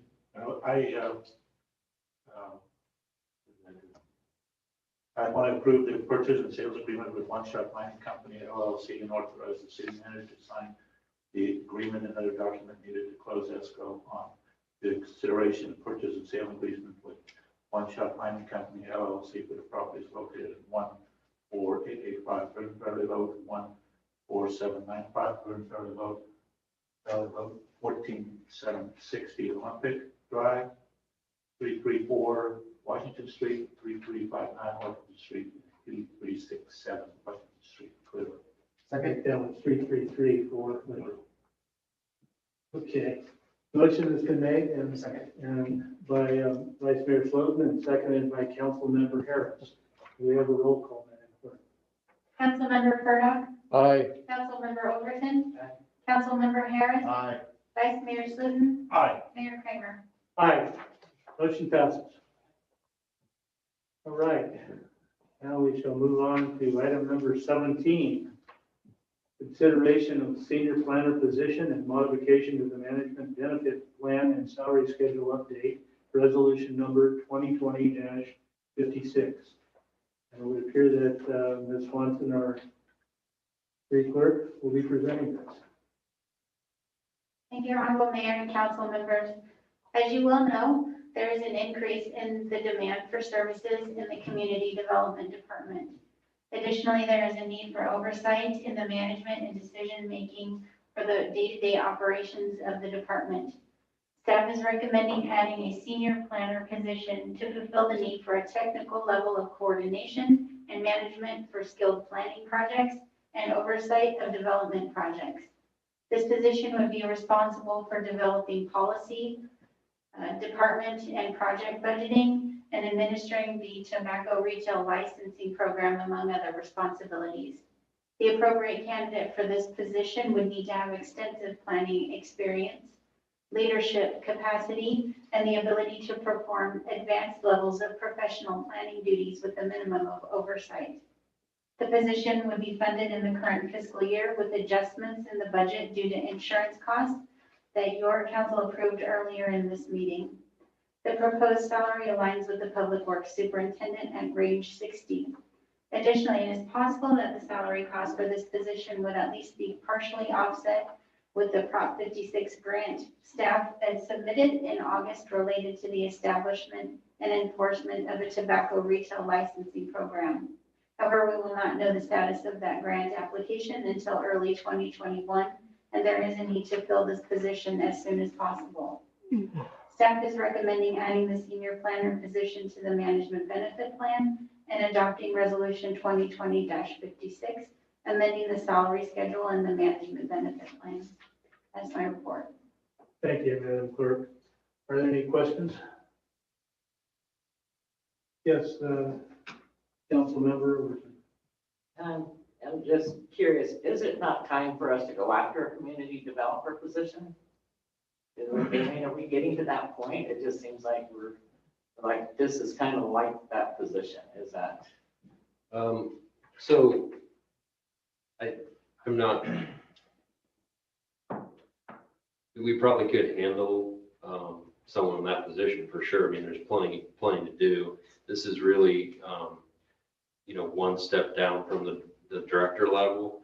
You know, we had planned to fill an associate planner position earlier, and then we pulled that back due to, you know, concerns with funding related to COVID and that type of thing. So this is a higher level position than that. I think this is a great step, but it would certainly be our intention that, especially if we had a real quality candidate identified in the position, that it would transition over maybe a shorter period of time to a director level position. I don't think we're quite at that point yet, but yeah. Because I'm not working in the city, but we're starting to do a lot of things, and I, you know, just think that it might be, like, that's what I'm looking at, that there's gonna, if this keeps moving forward and we keep developing, that we're going to need that position. And this would be great, this person would be able to be qualified to be able to move up to something. Yeah, I mean, you know, the council is very aware. I mean, even the number of projects that, you know, we initiated tonight and some other things going on, there's a tremendous level of staff effort that's going to be required for all these things. You know, our assistant planner who's here, you know, she's been with us for basically a year. I mean, she's doing an amazing job. But, you know, she just is, there's not enough capacity there right now for even handling all the projects that are coming across the counter. So, you know, we really do need all the assistance that we can get. Thank you. Any other questions? Okay, so we'll open it to public comment. Madam Clerk? It does not look like we have any hands raised on the Zoom. And I did not receive any email public comment, so it doesn't look like we have any public comment on this side. Okay, I'll bring this back to council for comment, deliberation, action. Mr. Mayor, I'd like to make the motion to accept resolution number 2020-56, a resolution of the City Council of the City of Clearlake amending the management employee classification and benefit plans and salary schedules. Second. Motion has been made by Councilmember Overton and seconded by Councilmember Purdock. Madam Clerk, may I have a roll call? Councilmember Purdock, Aye. Councilmember Harris, Aye. Councilmember Overton. Aye. Vice Mayor Sluten, Aye. Mayor Kramer. Aye. Motion passes. Would anyone like to have a short break before we go on to the next item? Okay, seeing none. We shall go on to item 18, consider updates to the City of Clearlake zoning code, chapter 18, design review procedures and design standards. City Manager Flora, you can start this off and hand it off. Yeah, I am going to start off, Mr. Mayor. Mr. Price is here as well, but so most of the discussion at the last meeting was related to tiny home regulations. We did do an additional review of the document. You can see the document that you have tonight has a few red line adjustments in it. There were a few definition items and whatnot that we thought needed a little bit of additional attention. The uses allowed table, we made a few adjustments to, and this table just kind of outlines what types of uses and what zones require an administrative use permit or a use permit that goes before the planning commission, that type of thing. So hopefully you had a chance to review those. I don't know that we need to go over each one of them, but happy to address any questions you may have. I mean, there's a number of things, like, for example, I noticed that secondhand stores weren't listed on the use table. So that was added in, a few things like that. And a lot of these things that just come up because of questions that we get, and you know, maybe we had thought of and needed to make sure that it was included in the new one. So there's that, and then there's a few mapping things that I wanted to talk about. I know that we had one member of the public that talked last time and is here again, that had requested a mapping change. I mean, the direction I believe from the council at that time is you wanted to make that adjustment to the map, but you know, if there's any other thoughts on that, we can go through that. But In kind of looking at the map that the zoning map and the recommended changes and some of the projects that we have in the works, the ones that are city initiated, wanted to just kind of go through them and make sure that they were in line with what we're currently looking to do. And so I think there's just a few amendments that I would recommend. The Austin Resort property across the street, that whole area was zoned open space. And the recommended changes. The general plan on this portion of the property is mixed use. And we think that changing that zoning to our downtown commercial development would be a good move, which would allow the resort type development and that type of thing that we would like to see there. So that's one item. Redwood Park, of course, is all zoned open space. The general plan is open space. I think it's probably most consistent to rezone the eastern portion of that property to mixed use, which would allow commercial development, would allow the hotel development, and potentially housing if that happened, although that isn't something that we're currently looking at. Some of the property around Walmart, the RM, Clearlake property, some of that's split right now, mixed use and general commercial, and also has the Avenues Combining District over the top of it, which doesn't make any sense for that type of property that's focused on residential uses. And so we would recommend adjusting so that all of that property is just zoned mixed use to allow additional flexibility in the development. And we do have a mixed use district now, but the one that we've designed in the new ordinance really allows a lot more flexibility in the type of uses that you can do in that type of district. It's, kind of used as a transition zone between maybe more intense commercial uses and then residential, more intense residential uses. So let me see if that's all the notes. Oh, and then I did just want to point out the property that the council just approved purchase and sale agreement on. It's currently zoned mixed use. And so I think that would be an appropriate district for all the things that we're planning there. So those are the map changes, and maybe we could just stop there and see if you have any questions. I mean, I could put up the map and we could look at other stuff. I don't know if when you reviewed the map, you had any questions about particular areas or not. No, I was pretty clear on what the map said. But Council Member Harris, do you have a question? The 3 properties we just purchased on Washington Street, would they fall into the mixed use as well? I believe those, let me just look before I say anything.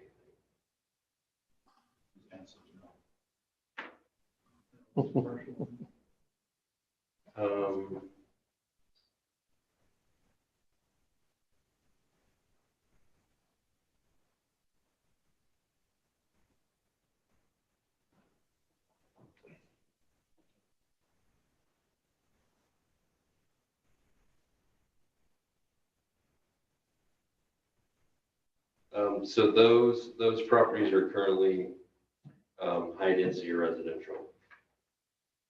Would it behoove us to adjust those for potential future purposes? It certainly could. I mean, we don't have a specific plan for those properties at this time, but as part of this deal, we negotiated that and felt like it was a good opportunity since One Shot Mining owned them to, all the properties to the south, the theater, and sort of that area over there in front of between the theater and Burns Valley Road, which is actually a lot of 25-foot lots that are in tax default. And hopefully that will transition at some point. That's all just general commercial, but there is a little bit of mixed use to the east of that and in that type of area. So, putting my planning hat on, I wouldn't have any issue with doing mixed use on that little, that whole little block all the way up to the senior center right there. I think that would be appropriate. Yep. I agree. I think we should change it now when we're doing this. Okay, sounds good. Any other questions? Madam Clerk, we'll open it up to public comment then. All right, if there's any public comment from people in the Zoom, please raise your hand.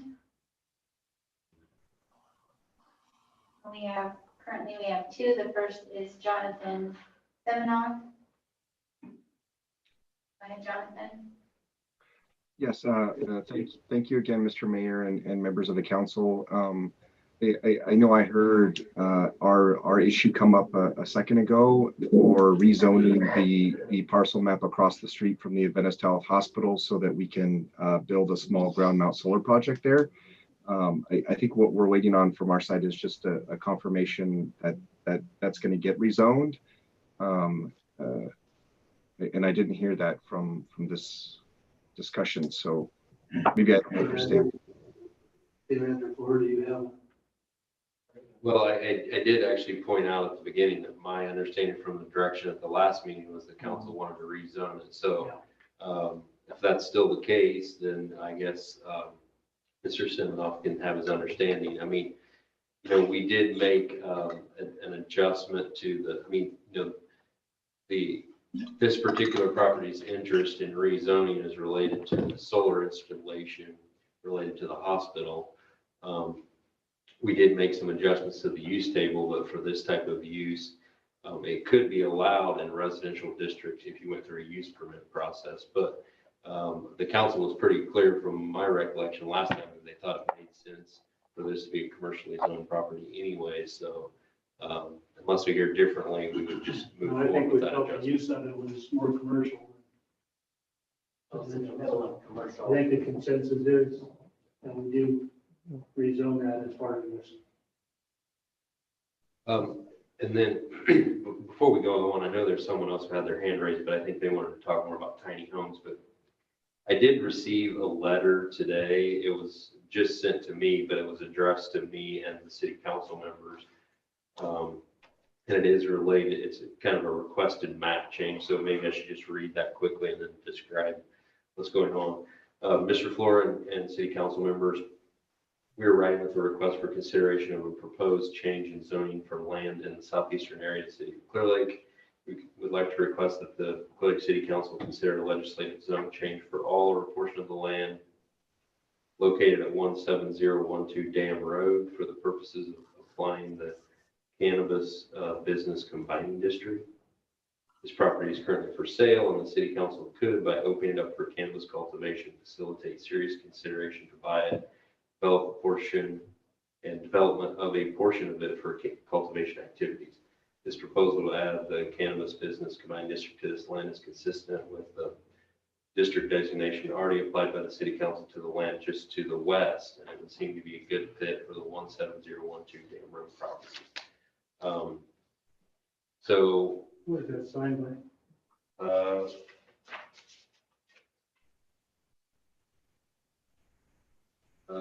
Patrick Hagmeister. So this is the far eastern portion of the city boundary on the southeast corner of the old Provincial property is what they're referring to. And so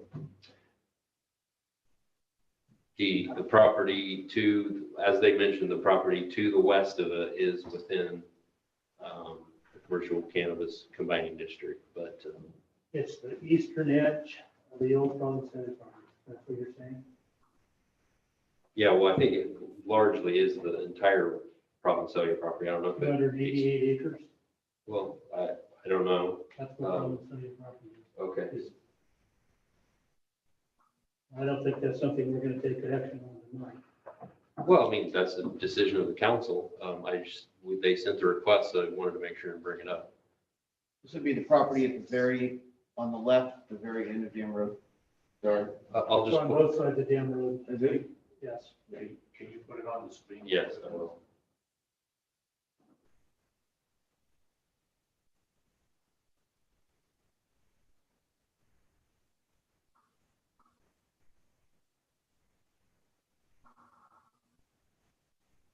This property right here.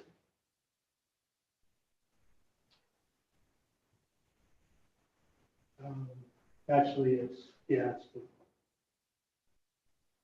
bigger piece, not the. Yeah, this is the one I clicked on, the large piece here. The large is all green. And so this section here is zoned for cannabis currently. But this piece is not. What is the zoning on that? So this is the proposed zoning map, so it would be rural residential. It was RP, he changed it.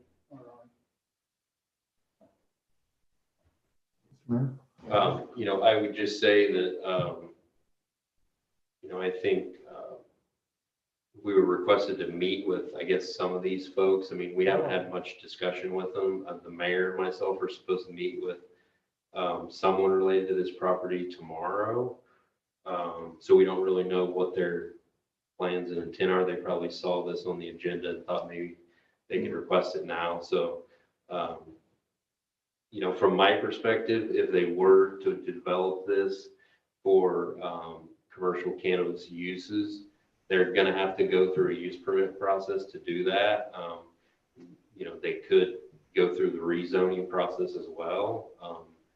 You know, it may be helpful for them if council, whether they wanted to rezone it now or not, give some indication on whether they're potentially interested in that type of use on this property. And then it would be handled through the use permit process and rezone process, which would come back. But you know, that's the other option if you didn't feel like you wanted to just improve that type of thing tonight. Councilmember Harris. This is another thing of spot zoning, and I don't like it, period. And especially this kind of size, this is not appropriate to put it in today's discussion. They want to develop it, I'm all for it, we'll see what they want to do, but not today. I do want to address, I don't think it's a spot zoning issue. The request wouldn't be to change the base zoning district, but just add it to the commercial cannabis combined district.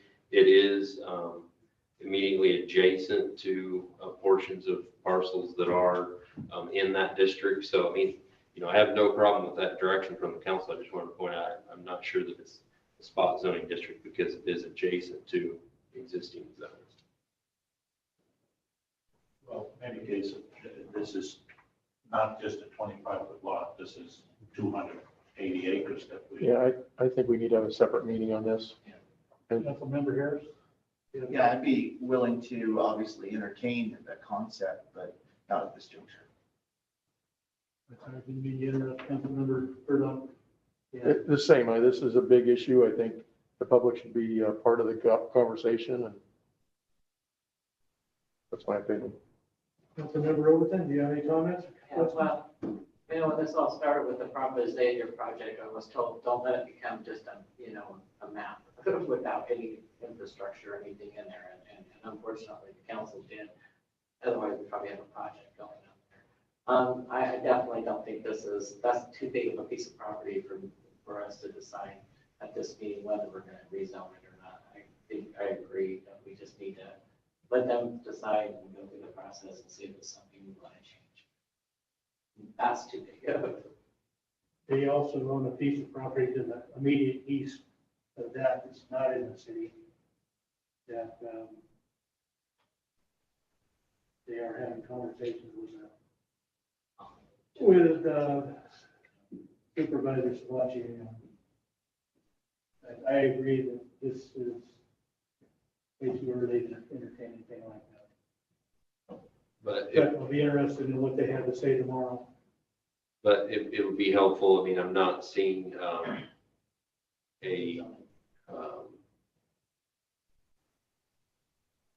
like you're not interested in considering it as a potential project. I mean, if a majority of the council thinks that, you know, that's just too much cannabis zoning within the city or whatever, it would be helpful just to share that with them as soon as possible. But if you are interested in considering that project as it comes forward, you know, this would be a good time to kind of weigh in on that a little bit, I think. I'll voice my opinion. I think it's too big of that's too much marijuana in the city. No, I think it needs to be the housing project that it was meant to be. I will consider whatever they want to bring forward, but, you know, it's not a, 280 acres of cannabis is. But, you know, it could be, if it's part of something that gets that developed in some kind of fashion, willing to listen. I'm just kind of disappointed that we didn't have the meeting there planned for tomorrow before they came forth with this letter. To me, it's going to be an ambush. So I'm willing to listen, but I'm certainly not willing to do anything tonight. I would repeat, I'm willing to consider it and entertain the idea, just not this time. I think that's the consensus. Okay. Okay, so Are we public comment? does look like we have one additional person. I mean, at some point, we need to circle back to the tiny home discussion and any other things that you want to bring up, but I was hoping to kind of get through some of these other items. Yeah.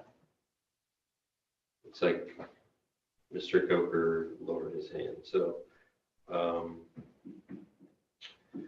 So you want to talk about tiny homes now? I think we're big discussion. Tiny home. Okay. So, you know, obviously there's a lot of ways that the council can go on this. We tried to kind of gather the sort of varied input both from the public and the council last time and think about maybe a different way to approach this to address some of those concerns. So I wanted to kind of lay out a few general options and see if we can get some direction. There was some discussion about allowing like sort of a, for lack of a better term, a tiny home village or a group of tiny homes on certain properties. I think it would be, you know, relatively easy to work that type of thing into the regulations related to like manufactured home parks and that type of thing, if that's something that you wanted to do. To make sure that that was allowed in the zoning districts where that type of use is allowed. So that's one thing. There's few communities that allow what you would consider a tiny home as a primary dwelling. And I think that's one of the concerns that we heard a lot from the council about how that may impact property values and so forth. The existing regulations that we have for accessory dwelling units allows that type of use on almost any parcel if there's a primary dwelling there, right? And so that's kind of in place. You know, it allows, you know, that was the intent of the state. They did kind of push that regulation on all of us statewide, but the intent was to create additional affordable housing by allowing these smaller units on lots. So, you know, I think one other way to approach it, if you wanted to scale this back, and you know, it's just kind of thinking about the intent here is to, you know, allow the opportunity, at least as I understand it, allow the opportunity for, you know, more affordable housing, right? Some folks want to have a more minimalist lifestyle and, you know, just a small place. And, but I think, you know, there's a lot of sort of ring that comes along with tiny homes and what that means. But I think we could sort of accomplish those things without implementing the standard sort of tiny home footprint and regulations that go along with that. I mean, you know, the county, for example, is allowing, they've just dropped their minimum dwelling size from whatever it was, 720 square feet down to, I think, it's like around 400 or 500 or something like that. So, I mean, if the council wanted to do that across the board or within certain zoning districts, I mean, if you think about a 500 square foot home, $200 a square foot construction costs, you know, for something that small, maybe a little bit higher than that, but that's relatively affordable. So that may be one way to accomplish that goal.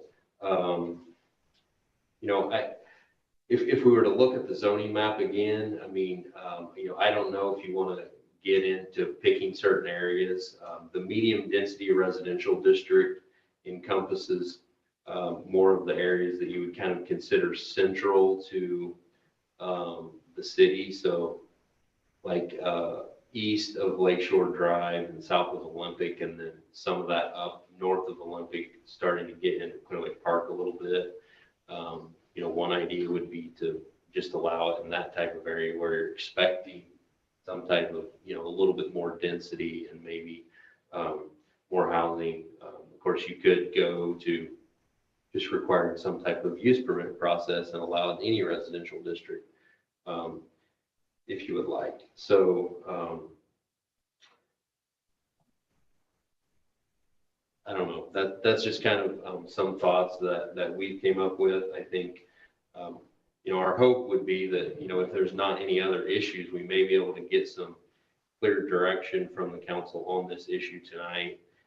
You could go ahead and do the first reading of the ordinance with direction to us, and we would incorporate those changes. I checked with the city attorney, and as long as we have clear direction from the council, we can do that. But if you want to take additional time, we can, of course, just continue this and make those specific changes and bring it back to the council at the December meeting. So I don't know. I think it would be helpful to, maybe just hear more discussion from the council with some of those ideas thrown out and see, where you think we should go from here. Questions, discussion? Councilmember Overton. I think maybe the use permit would be an easy way to go about it, because then it's, they can go into different areas, and if it sees like, you have like you guys were saying last time, a big house here, a nice house here, and a smaller lot, it's not going to be feasible for them to go that the use permit on that. So I like the use permit area because it does open up our whole city. Advantages of areas that it might fit into. So if they went to the use permit, would to me be the simplest way to go, and we don't have to designate and only have in this area, because we might find out later that, oh yeah, this tiny house would have worked here, and with the use permit we don't have to worry about it. I think that would be the easiest and simplest way to do that. Hey, Councilmember Purduck. Yeah, actually, I thought we had a pretty spirited conversation last time this came up. And I have been approached by members of the community who had concerns about a tiny home being next to a larger home. But one of the things that kind of resonated was one of the nice things about being in a tiny home subdivision or in proximity, to one another is typically there is a park space available for that little subdivision, and there's community living areas as far as a TV room, computer accessibility, library, that type of thing, that these types of subdivisions in other areas offer. So there's those other supporting units if we look at subdivisions, that type of thing. I think this is a great idea, but I am concerned about allowing this type of use anywhere in the city. But a use permit may allow. So those are my thoughts. So the park concept has a couple of downsides that I find is to note a couple right off the bat is the concept behind the minimalist attitude is that you don't want to have extenuating costs. And, anybody that's lived here in Lake County most of their life and now they're reaching those retirement years are coming to the realization that even if you've paid off your home, you're probably still out of pocket several $100s a month towards your property taxes. If you're in a mobile home park or kind of a park concept, you're going to be paying several $100s a month to your park rent. And that's just going to continue to increase. And maybe you have 15 years of retirement, and by the time you're done, you're paying $700 a month towards your space rent. What this essentially does is it gives somebody an opportunity to stay living in the community they're in and then maybe they don't have the budget necessary to have a larger scale home because of the obvious costs, not just the property tax, but also the cost of upkeep and the feasibility of living in a larger home. It's difficult once you reach your rocking chair years to have a really large home. So these kind of present a solution to that in some ways. And I do like the use permit concept because I think it allows for kind of a third-party decision-making on this to say if that would or would not work. So I do like to hold on to the idea of allowing this kind of a concept because it's essentially facilitates a low-cost alternative for somebody to continue to live their life and not be forced out of state or to go live with a family member. Mr. Sloot, do you have any comments? Would that be just a full use permit process? Is that what you're getting at? Or? Well, I mean, it could be done either way. I mean, it could be administrative, which could be approved by the director. Now, you would still notice the neighbors and that type of thing, so you could get some input on that and then that could always be kicked up to a use permit if it got contentious or whatever. But I mean, you could go either way is what I'm saying. An administrative permit, which would be approved by the director, and then, or having it be considered by the planning commission. Because I mean, with a use permit, you can, extract conditions that could add to the cost. But I see there are possibilities for small or tiny homes and where you have 25 lots that could help. I think that's going to be a little problematic because it's 5,000 square foot lot minimum size. So a 25-foot lot would have to be 200 foot long, which there are a couple, but they're not that big. Somehow I can see that there is a possibility. And there's a minimum lot size, lot width of 50 feet. Well, but if I can speak to that for just a second. So the minimum lot size is primarily focused on if you're developing or subdividing a property, it has to be at least that size.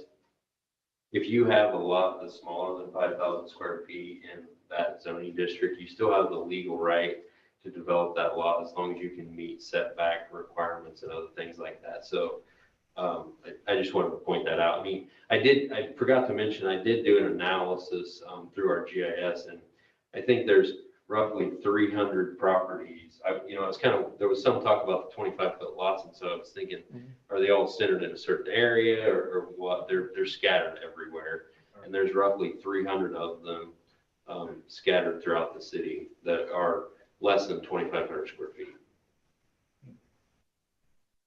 You already done? All right, council member Overton. So and I'm not sure if we can do this tonight or not, but is there a certain area that you felt feasible to do the tiny house village type thing? Or,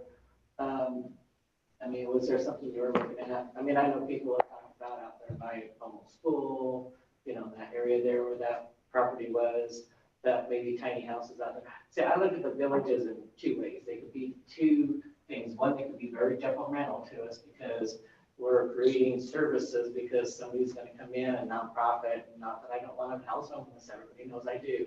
But then they live in these houses, they kind of don't really oversee them, and then we create services that cost us money.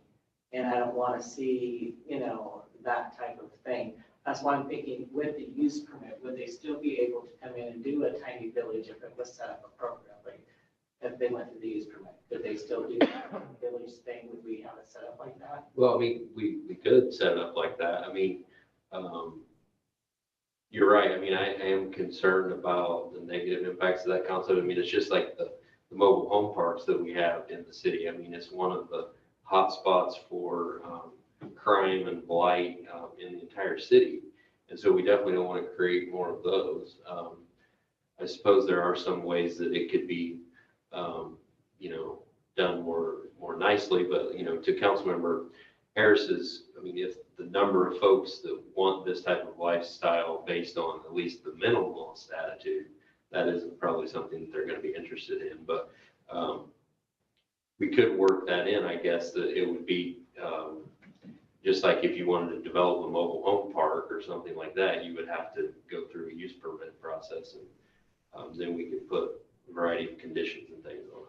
Well, I'm looking at, like, just say, the senior center decided to get into housing, and, that might be a concept we would look at, but that we would be overseeing, like a stability of overseeing, making sure that everything's clean, taken care of and everything. But a lot of these places I've seen where they did the tiny houses, I've been to a couple of them, where nonprofits kind of let the people who are living there oversee the property, and that doesn't work. And places where, getting kind of shabby and stuff, and I don't want to see that happen. So that's the reason why I just want to make sure that if there is a chance for senior living or something like that, because, people like me, I don't need anything but a room anymore, a shower, so, would be perfectly happy in a tiny house, so, and there's nice pieces of lakeside by 100 lots right here on the lake that, I wouldn't mind purchasing and putting a tiny house on. So,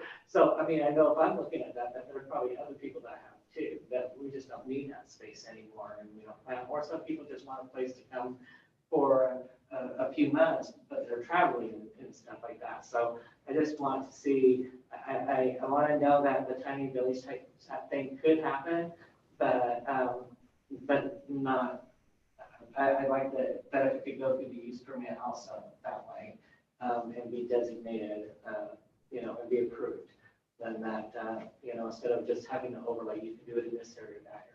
So, because those are my concerns of when we do the tiny houses, it won't be rendering.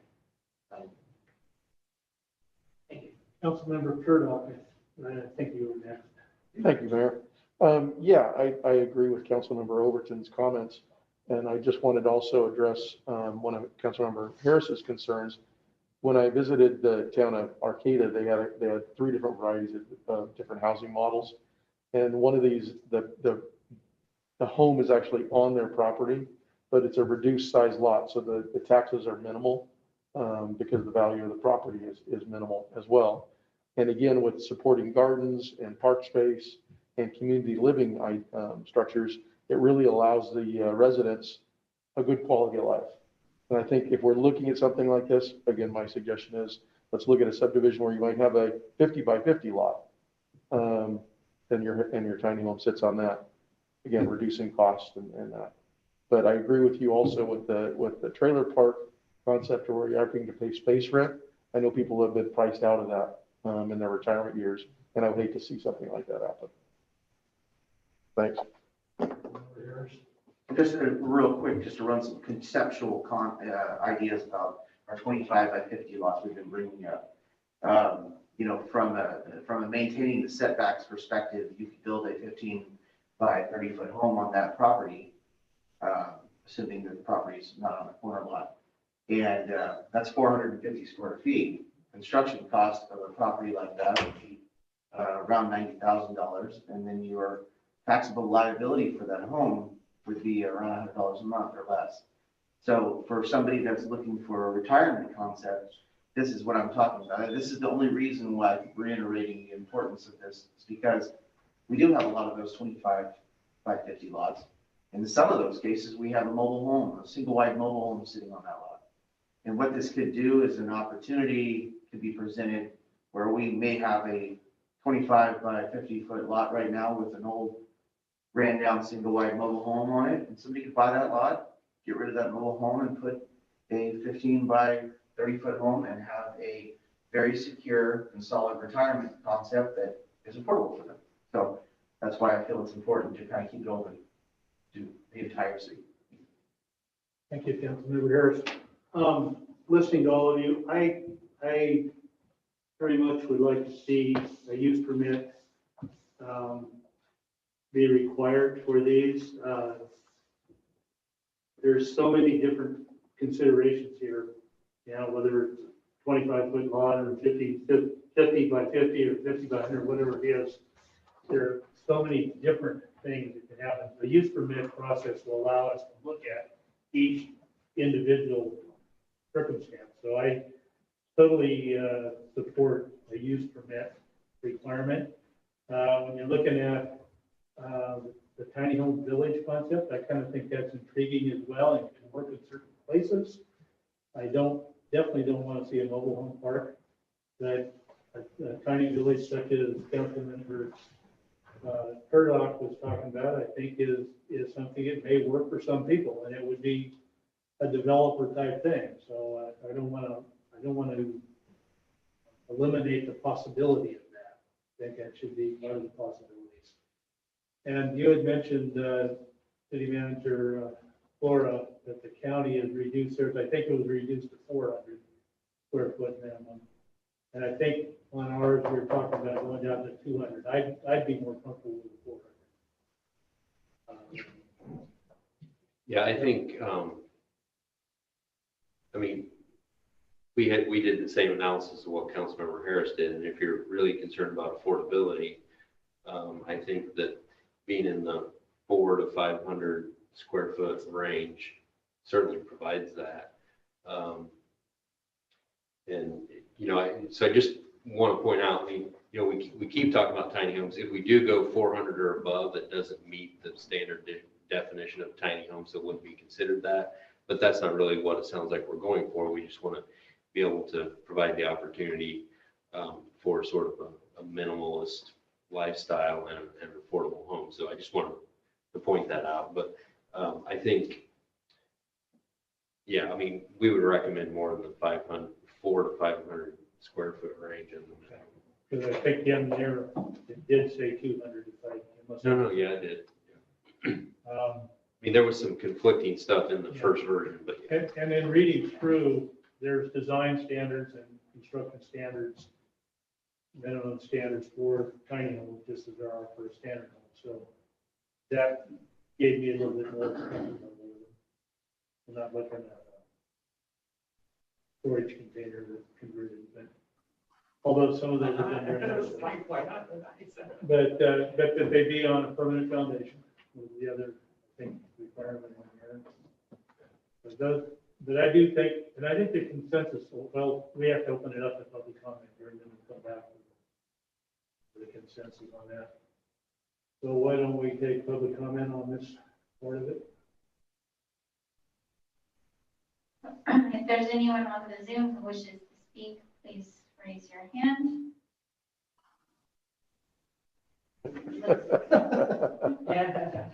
State your name, sir.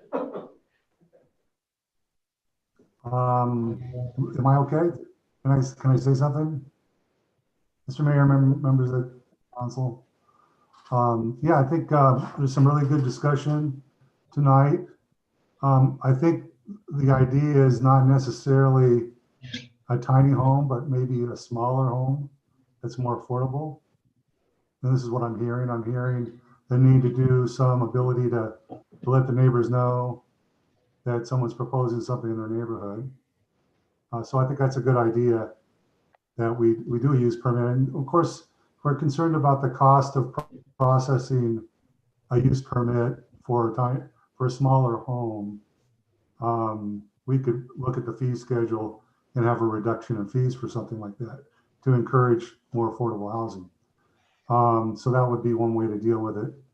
We do have the design standards we need to, in our current code, we need to fold into our new code. As the idea that I've shared with Alan is that we're going to be doing a design manual that will have guidelines that can include commercial, industrial, but also we could be looking at smaller home designs as well as normal size home designs, as well as multiple family homes. So those are things that I kind of would like to kind of do for the city as we do the next step with this, with the design standards. So those are kind of my thoughts. And it sounds like we're heading in the right direction. It's consistent. You may want to reinterpret or restate what it's called, though, a smaller home versus a tiny home.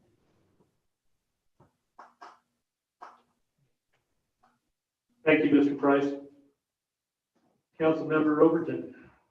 Yeah, I really do want to have tiny houses in our ordinance because, I mean, I'm sure you guys have all seen them. Some of them are really, really nice. and very livable and very adequate for 1 or 2 people. So I think if we go through the permit process, can we require them, because I don't know, can we require them for a certain design or a certain, like, do they have to present anything to go through that permit process? We can put anything in there that you want. This is my thought, because personally, I'm sorry, I don't want a 400 square foot home. I want a 200 square foot home. So, you know, and I mean, some of them are extremely nice in the 200 square foot category. So I think if we're going through the permit process, we can require then, you know, something, you know, to pass. I mean, I just don't want to, I don't want to let the tiny houses go out the door.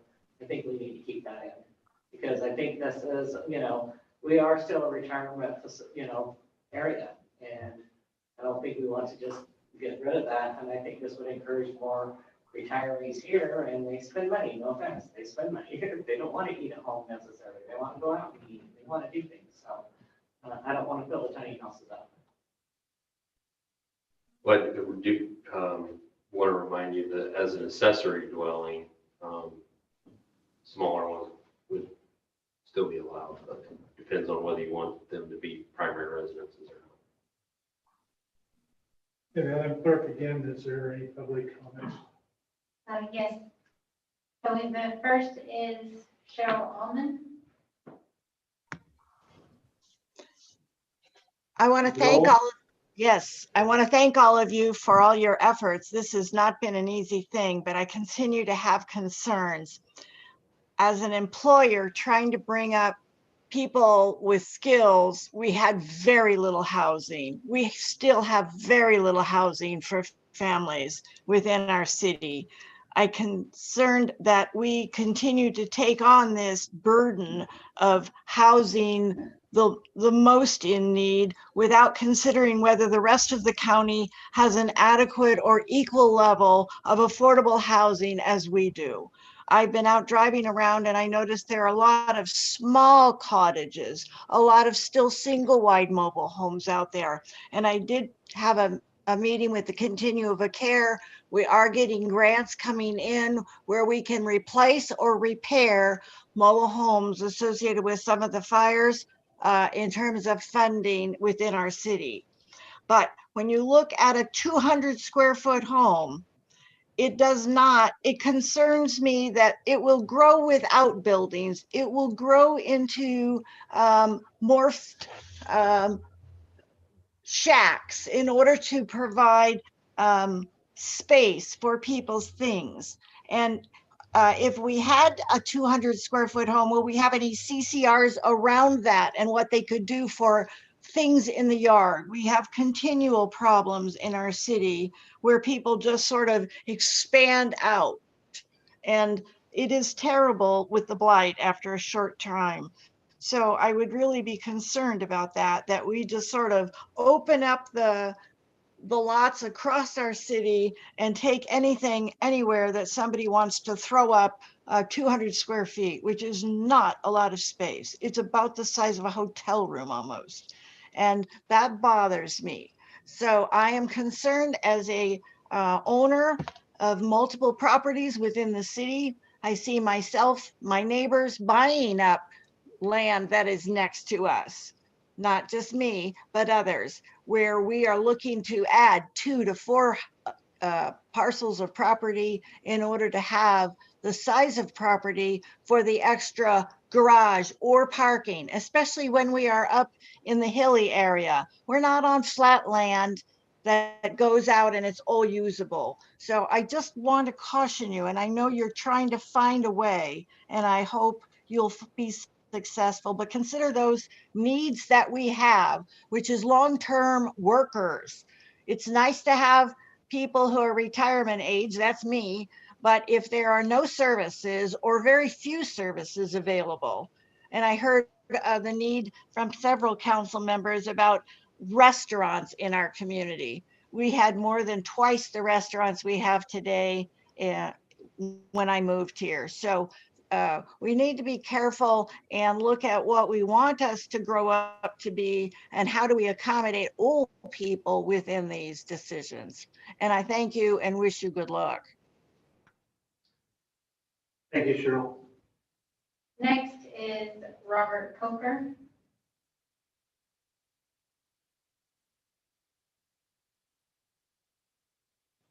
Robert, you there? Do I have to hold my button down? Yep. Yeah.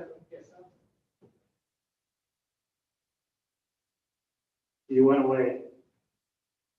Okay, let's try it again. There you are. All right. So my concern is the county is allowing 360 square feet for a tiny home. There are so many properties here in the city of Clearlake that are unbuildable because the city requires 720 square feet with a garage. So my concern is we should allow these tiny homes because there are so many people that can't afford to spend $150,000 to $200,000 for a home when they can spend $50,000 to $60,000 and have a tiny home. So my thought is we should allow these tiny homes to be considered. And that's all I've got to say. Thank you, Robert. Next, the next one is Shane and Sunshine.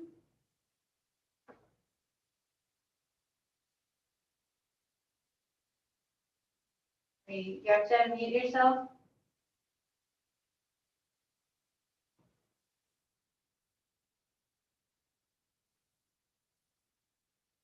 Are you there? Shane?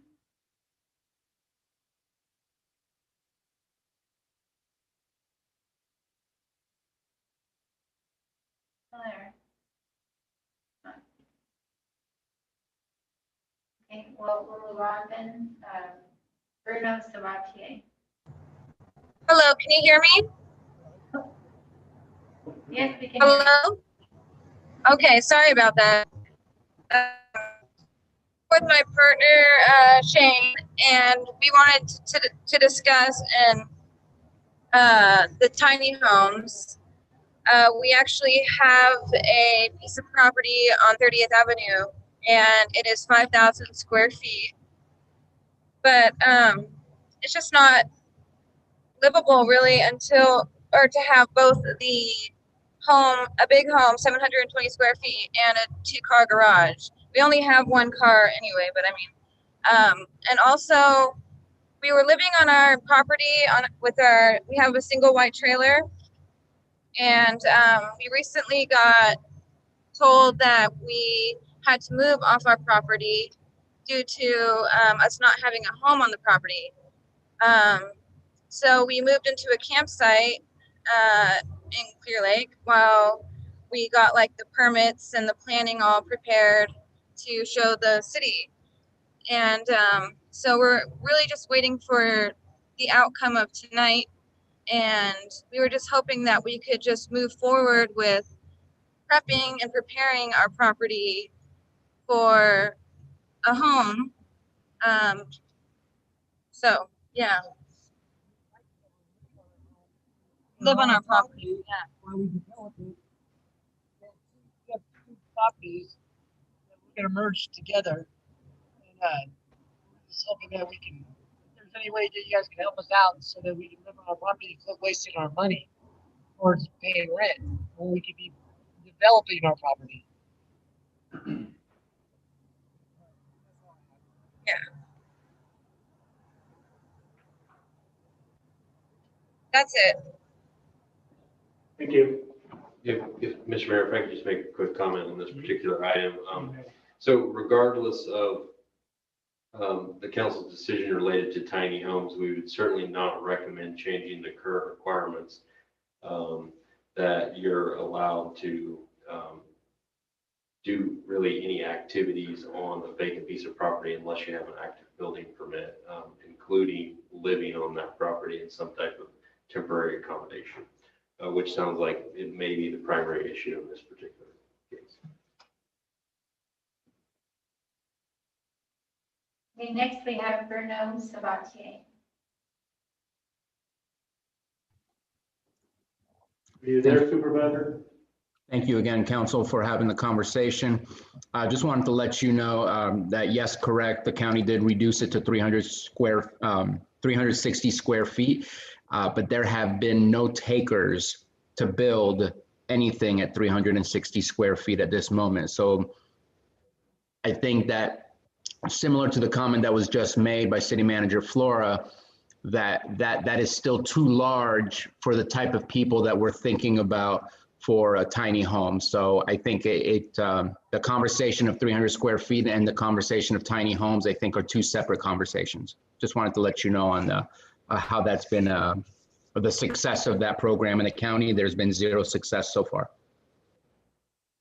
Has the county had any requests for less than 360 square foot homes? The conversation has not come back. I have not received any request. I couldn't tell you if community development has or not, but I can tell you that the last time I checked in, there has been zero permits for anything of 360 square feet or close to that amount. I guess you could interpret that a couple of ways. Madam Clerk, any more comments? There are no further comments. Okay, I will close public comment on this part of the issue and bring it back to council for further discussion. And to decide whether we want to go forward with the first reading, and if so, how do we want to address or what the consensus is with regard to this part of it. I think we all think that a use permit would be appropriate, perhaps with a reduced fee schedule for smaller homes or tiny homes, whichever way we go. Would that be a fair statement? That the consensus on use permits? Okay. Well, so you might consider, rather than doing a reduced fee, just having it be the administrative use permit process rather than the full use permit process, which would come with a reduced fee as well. The administrative use permit would go through the director, who is you? Currently me, yes. You have a lot of things on your docket, City Manager Flora. You're just now noticing that, huh? You keep telling me that every day, so I can't hardly forget it. The point is, I agree with you, you do, and that's why I think that the administrative use permit may be useful on occasion, but I think in general, going through the use permit process the normal way would be preferable. Well, I mean, I think I appreciate your concern for the workload, but I think the council should really look at this from the perspective of the end user more than from the staff perspective, and what level of review and effort required for this is what you think is appropriate. Yep. I'm not making that recommendation because I want to review additional use permits. Wouldn't that go to our new planning person? I was gonna say, I'm sure you could delegate. So may I speak, Mr. Mayor? Yes, ma'am. Okay, so I agree. I still want to stick with the tiny houses. I think because we're going through the use permit, that there is a party that's going to look at it and determine whether that's appropriate or not. So, I think we should stick with the 200 square feet that we had talked about or above. And if I'm going to assume that we trust our administration to determine if that's just not gonna, it's too small for that area, whatever. I think that we can have that determined. But as I said, I see these little campers and single wides on these properties that I would personally rather see a nice tiny house there. So I think if we can encourage people to do the tiny houses instead of the mobile homes on those properties, we might be successful at this, so, because these mobile homes are getting more out, they're tore down, they're getting really horrible looking. And especially in the avenues, I would much rather see a tiny house on those properties than these tore out mobile homes. So I would really want to stick with the tiny houses and leave it as a judgment for, for administration to oversee. And I'm going to assume that you feel it needs to go further up the planning department. You're going to send it to the planning commissioners. That's going to be your determination. So I think that's where it should go. Councilmember Harris. I have one concern that keeps resonating in my mind here. And obviously I've expressed my support of the tiny home concept. But is there any kind of a measure that we can put in place to preclude a tiny home from being utilized as a rental home? The reason I bring this up is because if somebody was to be savvy about this concept, they could go build a whole bunch of tiny homes and then rent those out. And then we could have a proliferation of tiny homes that are being utilized for the purpose of rental property. And that's not why we're discussing this tonight. We're discussing this as an opportunity for people to live a minimalist lifestyle and not for somebody to take advantage of people who can't afford the rent of a larger home necessarily. It would benefit somebody still if they had cheaper rent, but I would just be concerned myself. The only concern I have with this whole thing is if somebody were to go in and just start picking up a whole bunch of those smaller lots and then start plunking up a whole bunch of tiny houses, because you're still going to get a pretty good premium. You'll get a good rate of return on a smaller home like that in the general sense, especially if you had a very economical way to construct homes.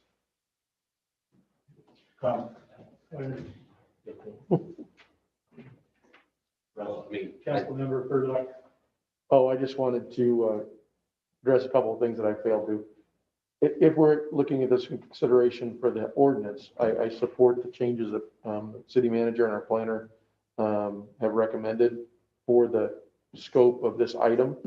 Getting back to the tiny home issues, one of the things that I think we would still have latitude is to include a maintenance requirement if we did enter into a subdivision, HOA requirements, those types of things to maintain the properties in a proper compliance. One of those things that I think we inherited when we became a city 40 years ago is there weren't maintenance requirements. The other thing is we do have a very active code enforcement when we talk about the single wides and those properties. It's just right now, I believe, and I don't want to speak for the chief, but they're a little overwhelmed because there's so much work to do. So I wouldn't want to add to that. And last, but I think this is a conversation and through the use permit process that can be had in that area. I think we're beating this dead horse.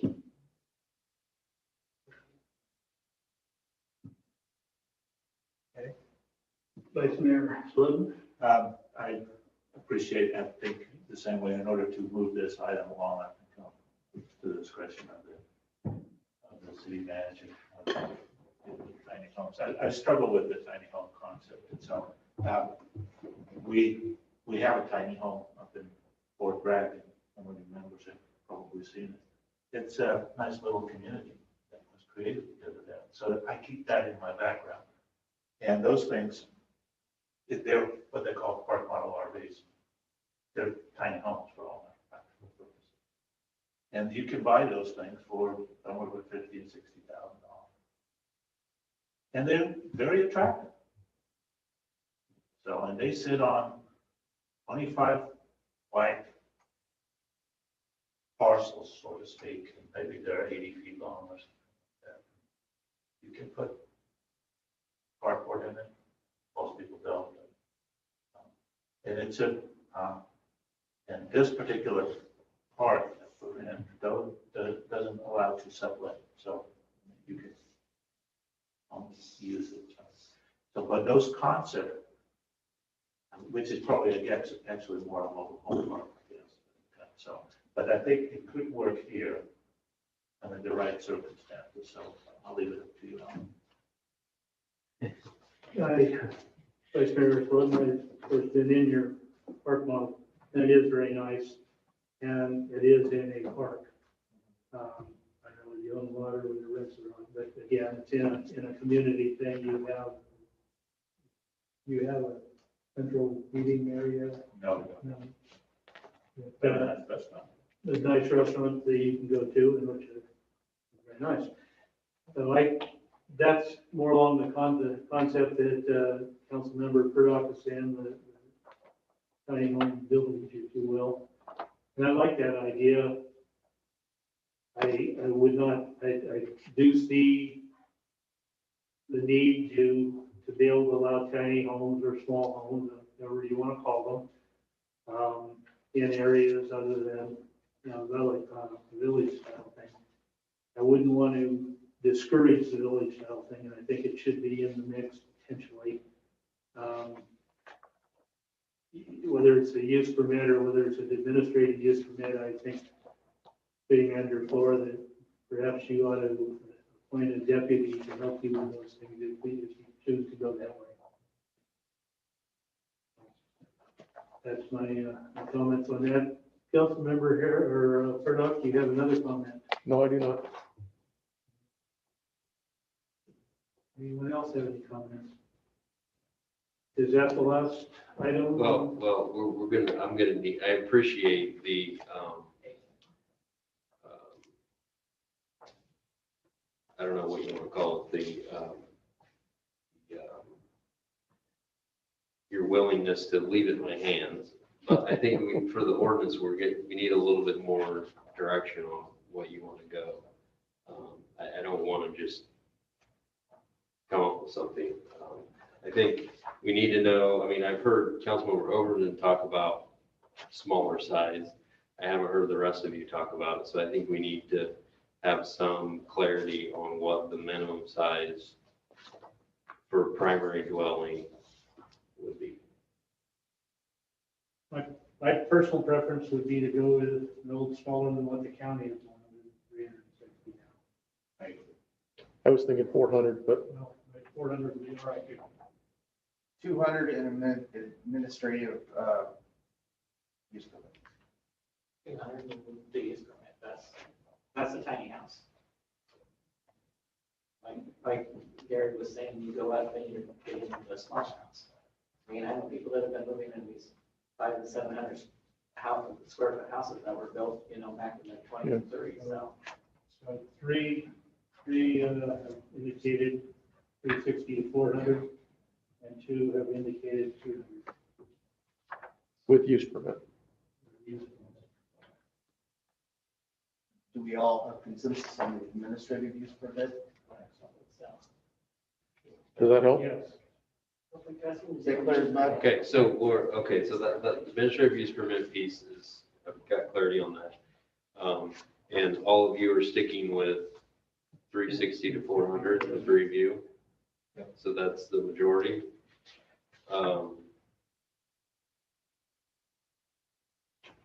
And then what about parks or, a village type of thing in a similar I think villages are just like any other subdivision. and it would be handled through a Development. subdivision, use permit, normal planning commission use permit. Yes, sir. If you put a mobile home park together, it's a process to the real estate. I do think we should circle back up to Councilmember Harris's comment about whether owner occupied could be required. I don't know if that's possible or not, but I would refer to the city attorney to weigh in on that. I mean, obviously, if it's in a community, they can have HOAs and regulations, and I probably would prefer them to do that on the local level rather than the city do that. Because we can certainly make decisions about short-term rentals, but to require certain segments not to be rented, I think is potentially problematic from the city side. I agree. Short-term vacation rentals we could rule out, if not. But we're also getting our inspection, rental inspection thing going too, so help clear that type of problem that we're dealing with. So we can regulate the Airbnb concept on those tiny homes. Thank you for that feedback. Yeah, and that was something we talked about the planning commission a lot, actually, on the vacation rental side of it. So there's a whole sort of registration process and that type of thing. So I don't know if there's any other things there. I think Chief White has some comments he wanted to make.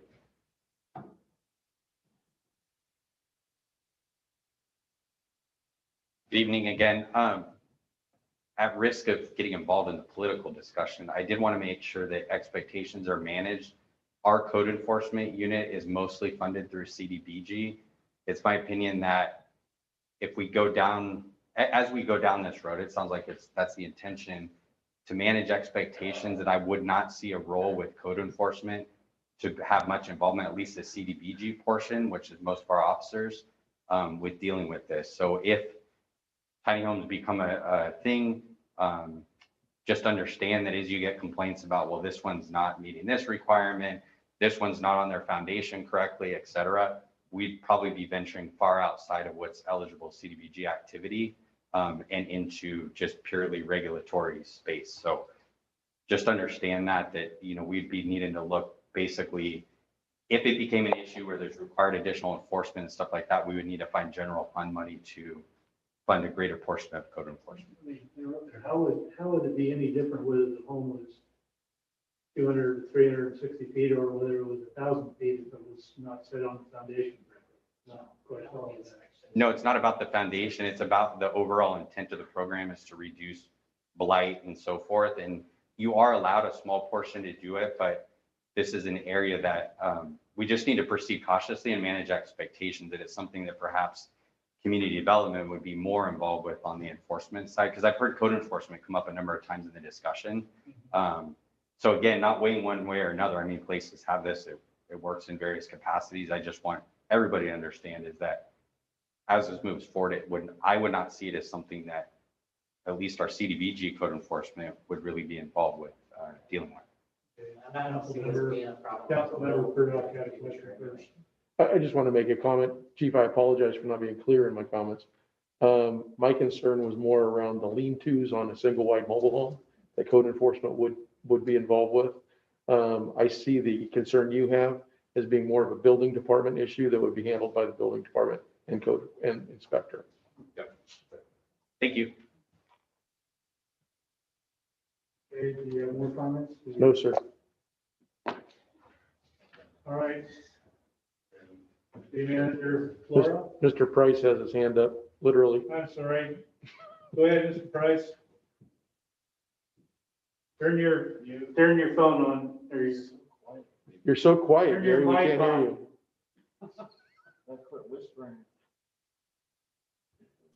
There we go. How's There you that? Yeah, just wanted some clarification. Alan mentioned, you know, if we're going down the administrative use permit process, most of the administrative use permits are issued basically at the director level to look at performance standards and making sure everything is consistent, but they do have a discretionary consideration of how it might fit in the neighborhood.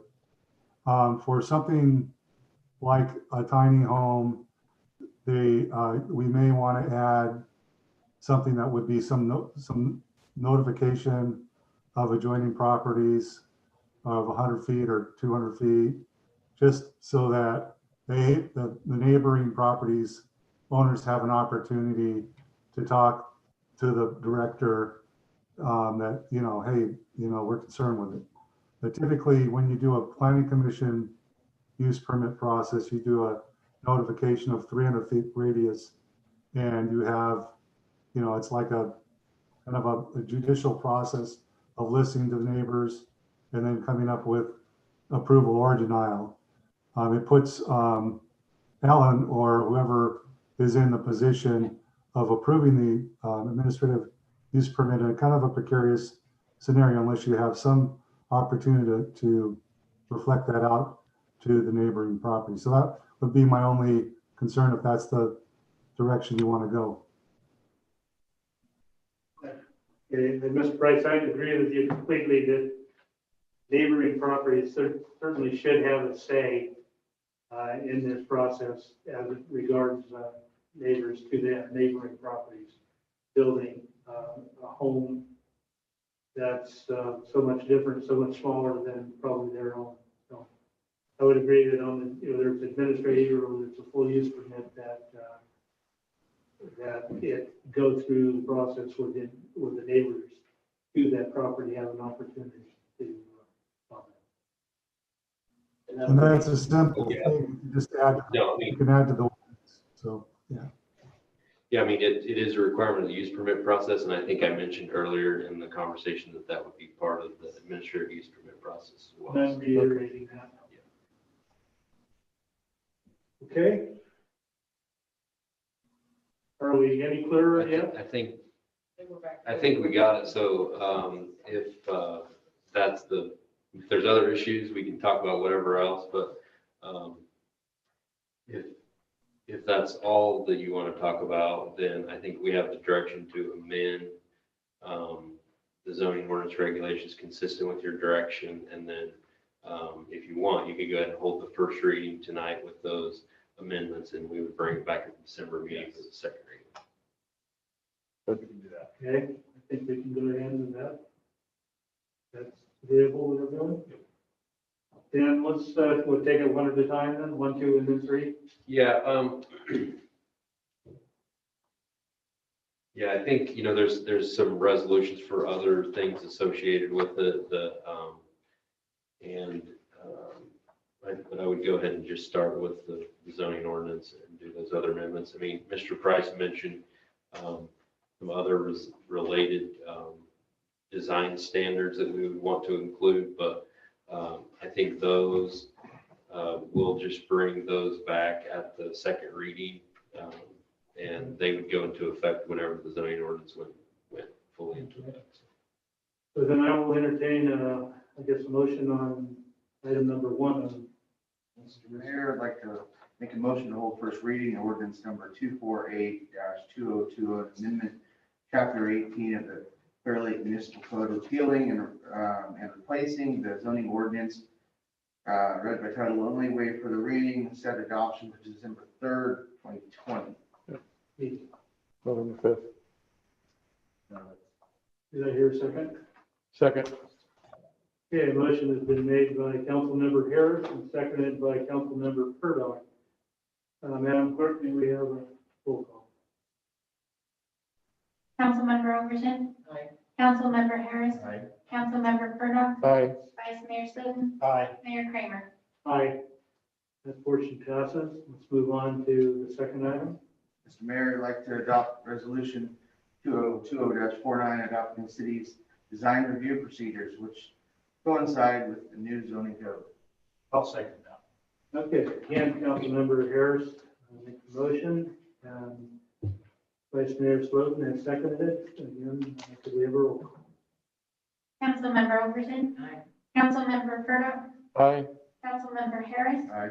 Vice Mayor Slivin. Aye. And Mayor Kramer. Aye. That part of the motion passes. Item passes. And the last one, number 3. You're on again. Mr. Mayor, I'd like to adopt resolution 2020-50, adopting the city's design standard, which coincide with the new zoning code. I'll second that. Motion has been, we're passing it all around.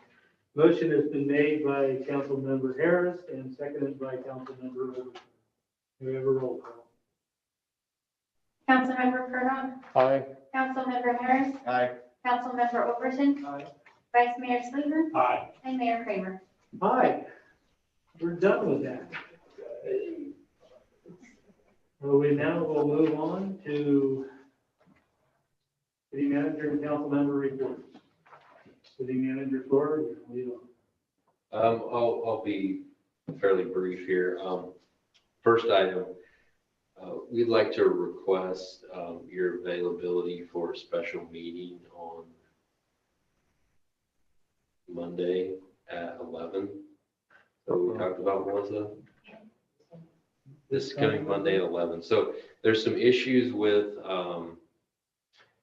we need to ask the council to approve a contract for some upgrades to our radio infrastructure that Chief White's been working on. The proposal just came in today. We'd like to move forward with that as soon as we can. So that's one item. And then we also listed a home for sale that the city got through foreclosure on its loan program. We listed that property and we got multiple offers on the first day it was listed and got into a little bidding situation, which is all good for us. But I need authority from the council to close escrow on that. So those are the two items. Should be relatively short meeting, but I'd like to see if all of you are available, or at I'm least not. 3 of you. I'm not. No?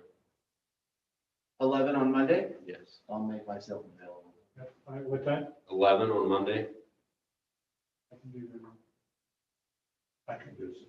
Okay, well, there's at least 3 of you, so that should be good. Okay. Thank you for that.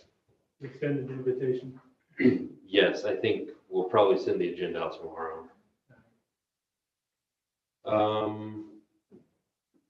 The Mullen Pearl Emery project is almost complete. Paving's been done. They're just doing a little bit of cleanup work. They're gonna be doing the crosswalks and things like that, maybe tomorrow, I don't know, or next week. But that one's almost finished, which is good. I did want to update the council that the oversight board did approve the airport property compensation agreement. So that's a good step forward on that project. Tonight on the consent calendar, you approved budget amendments. So next week we'll be issuing a check to the taxing agency or to the county, which will distribute those funds, and we'll be moving full steam ahead on that project. Are doing some analysis on some properties to submit to the county for tax agreement sale, since we don't know when there may be an auction coming forward. So there's a few things, and we have the opportunity to do that as a public agency. Just wanted you to know that we're putting a little work into that. We do expect to bring a purchase and sale agreement for the 29 acres on Old Highway 53 that's owned by the redevelopment agency at the December meeting. And then the kind of the last thing I just wanted to mention is I think I mentioned it last time we had a meeting, but we're working with a grant consultant on finding funding for Highlands Park. So there's a state grant that we think would be a good fit for this. There's a few things that we're going to have to do. The project was pretty much all designed, went through the master planning process and all that. This particular grant opportunity requires there be at least 5 community meetings within 2 years of the application, and we can't meet that because they were all before that time. We need funding for this project. We'd like to move it forward. I'm sure the council does as well. So we're going to be working with the landscape architect that did the initial design, but we're going to have 5 community meetings. We're going to have them before the end of the year. But we're going to have to at least kind of start conceptually from scratch on that process, and we'll find out and confirm. I mean, it's likely that the end result is going to be very similar to what was already done because we went through the exact same process. There are some peculiarities to this particular grant, so there may be some recommendations that will come from the design team and the grant team on that. But just want to make sure that you're aware of that. We're planning to have the first one on the 20th, which is a Friday. But we'll get the schedule out and send invites to all of you, as well as a lot of community members, and just try to get the word out as much as we can. I'd love to have participation. I think the first meeting, we're going to try to do a meeting on the Highlands Park site.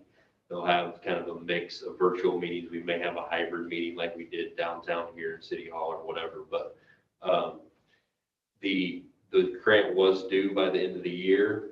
Just this week, the state extended that deadline to March, I think 12th or something. But we talked with the team, and we want to still go forward with those meetings, get that done, give us a little bit of breathing room on tidying up the application and being well ahead of getting it submitted. So just wanted to give you that update. And I think with that, that's my report.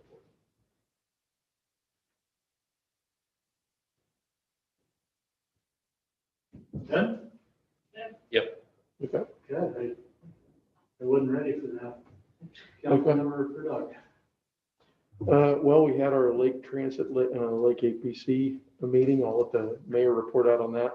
Our Hope Center is nearing completion. I should be calling for the final, I hope next week. The parking lot's been paved. All the approaches are in. Our lighting is in. Our alarms are set. I'd like to thank Chief White for his counsel on alarm systems and fire alarms and such. So that is taken care of. And we're very excited, and you should all have received or will be receiving invitations for the ribbon cutting. That's my report. Thank you. I believe it's the 22nd, but I'm not sure. Oh, Thank you. No. Council. they move it? 16th. The 12th, next Thursday. is what It's next Thursday, Dirk. I'm not doing it. I'm not in charge of that. Are you absolutely sure of that? Yeah, I'm not doing that, but I was told that everybody's getting an invitation. Okay, thank you. Councilmember Harris, Mr. Mayor, I have no report. Councilmember Overton. I just want to say our trunk or treat event went really well. So the combination of working with the city was just awesome. Everybody was really happy. We got nothing but positive comments, and we absolutely did not. I have never heard negative from anybody. Everybody was patient. They stayed their distance. Kids were happy with all the candy that they got. I really want to thank all the community members that donated candies and whether it was one bag or 2 pallets. We had a lot of candy, and I really appreciated it. Made it really a great event.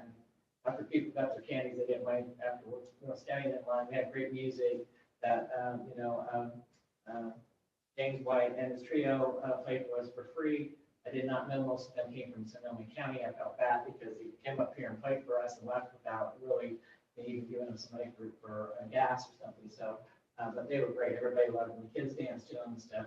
And I also want to thank the police department for bringing us here leftover candies because that was really great. We were able to give the littler kids fill those bags and that, they're standing in line, you're kind of irritated, but that made them happy to be able to take those down.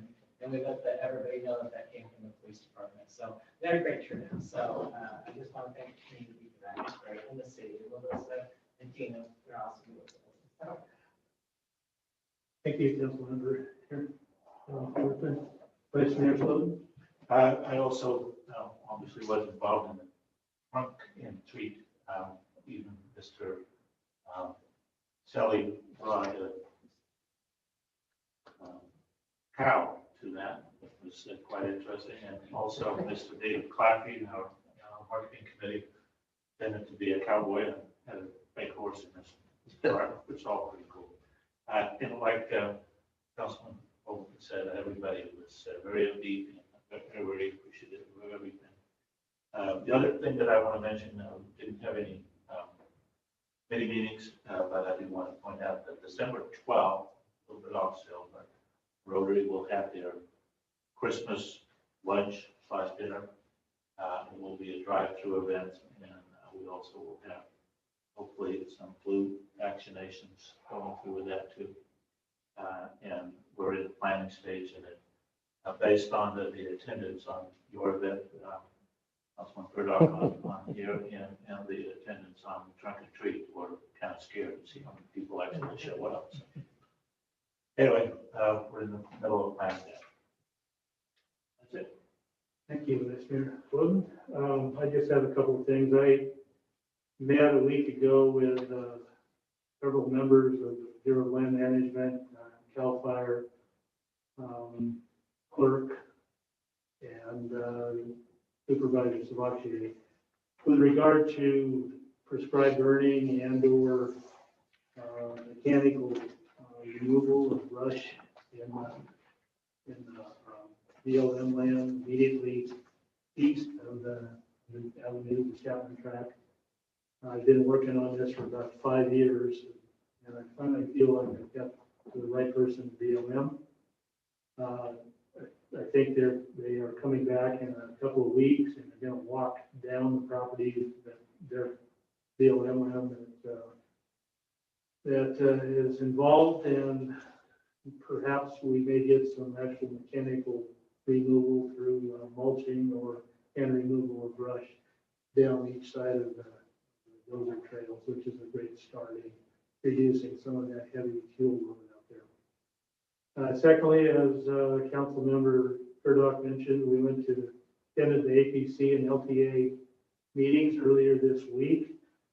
Things that was, I think, of consequence to us. I think the first thing it was mentioned that the county and Lake Board had their information in for LEAP, and we're in the process, and we're concerned that we weren't. Well, I guess it's been a miscommunication, but as our item number 13 indicates, we're well down the road on that. So to the $65,000 that hopefully we'll get out of that grant.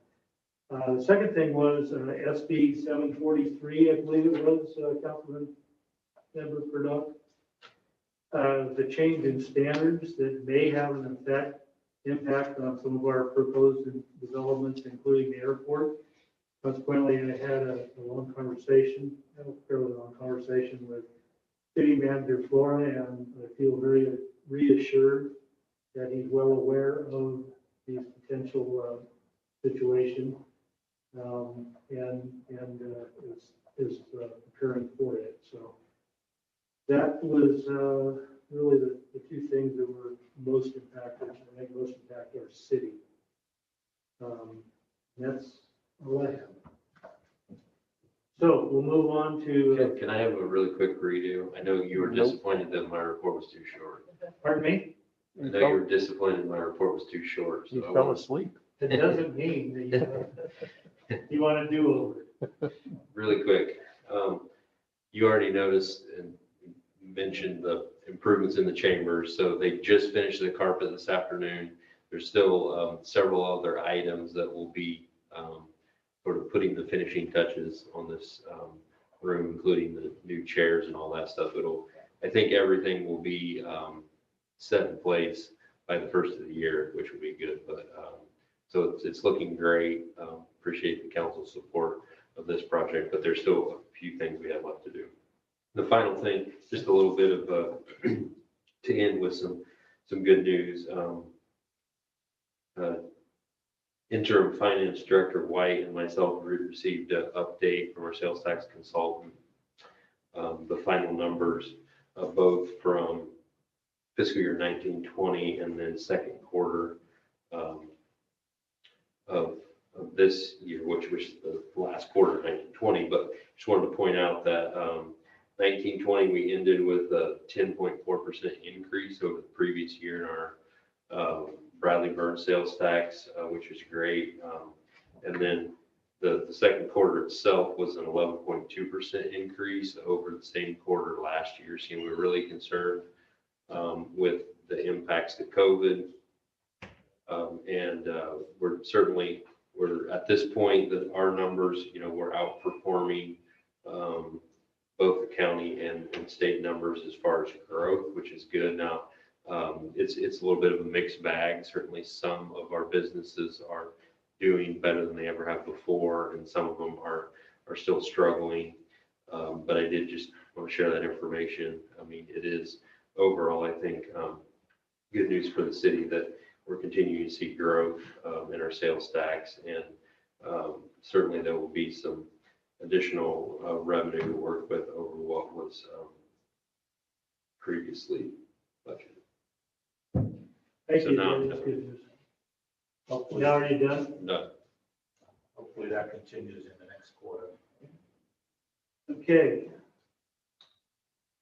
Does anyone have any future agenda items that they'd like to introduce or ask for? Okay, seeing none, we'll adjourn at 8:55. Later, brother. See you. See you later, guys. See you, Phil. Thank you. We should have had a break before that last item.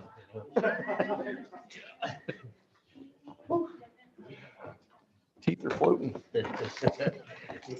Not just about. It's like one old guy used to work with. That's my dad. Are my eyes yellow? That's one of my dad's old sayings.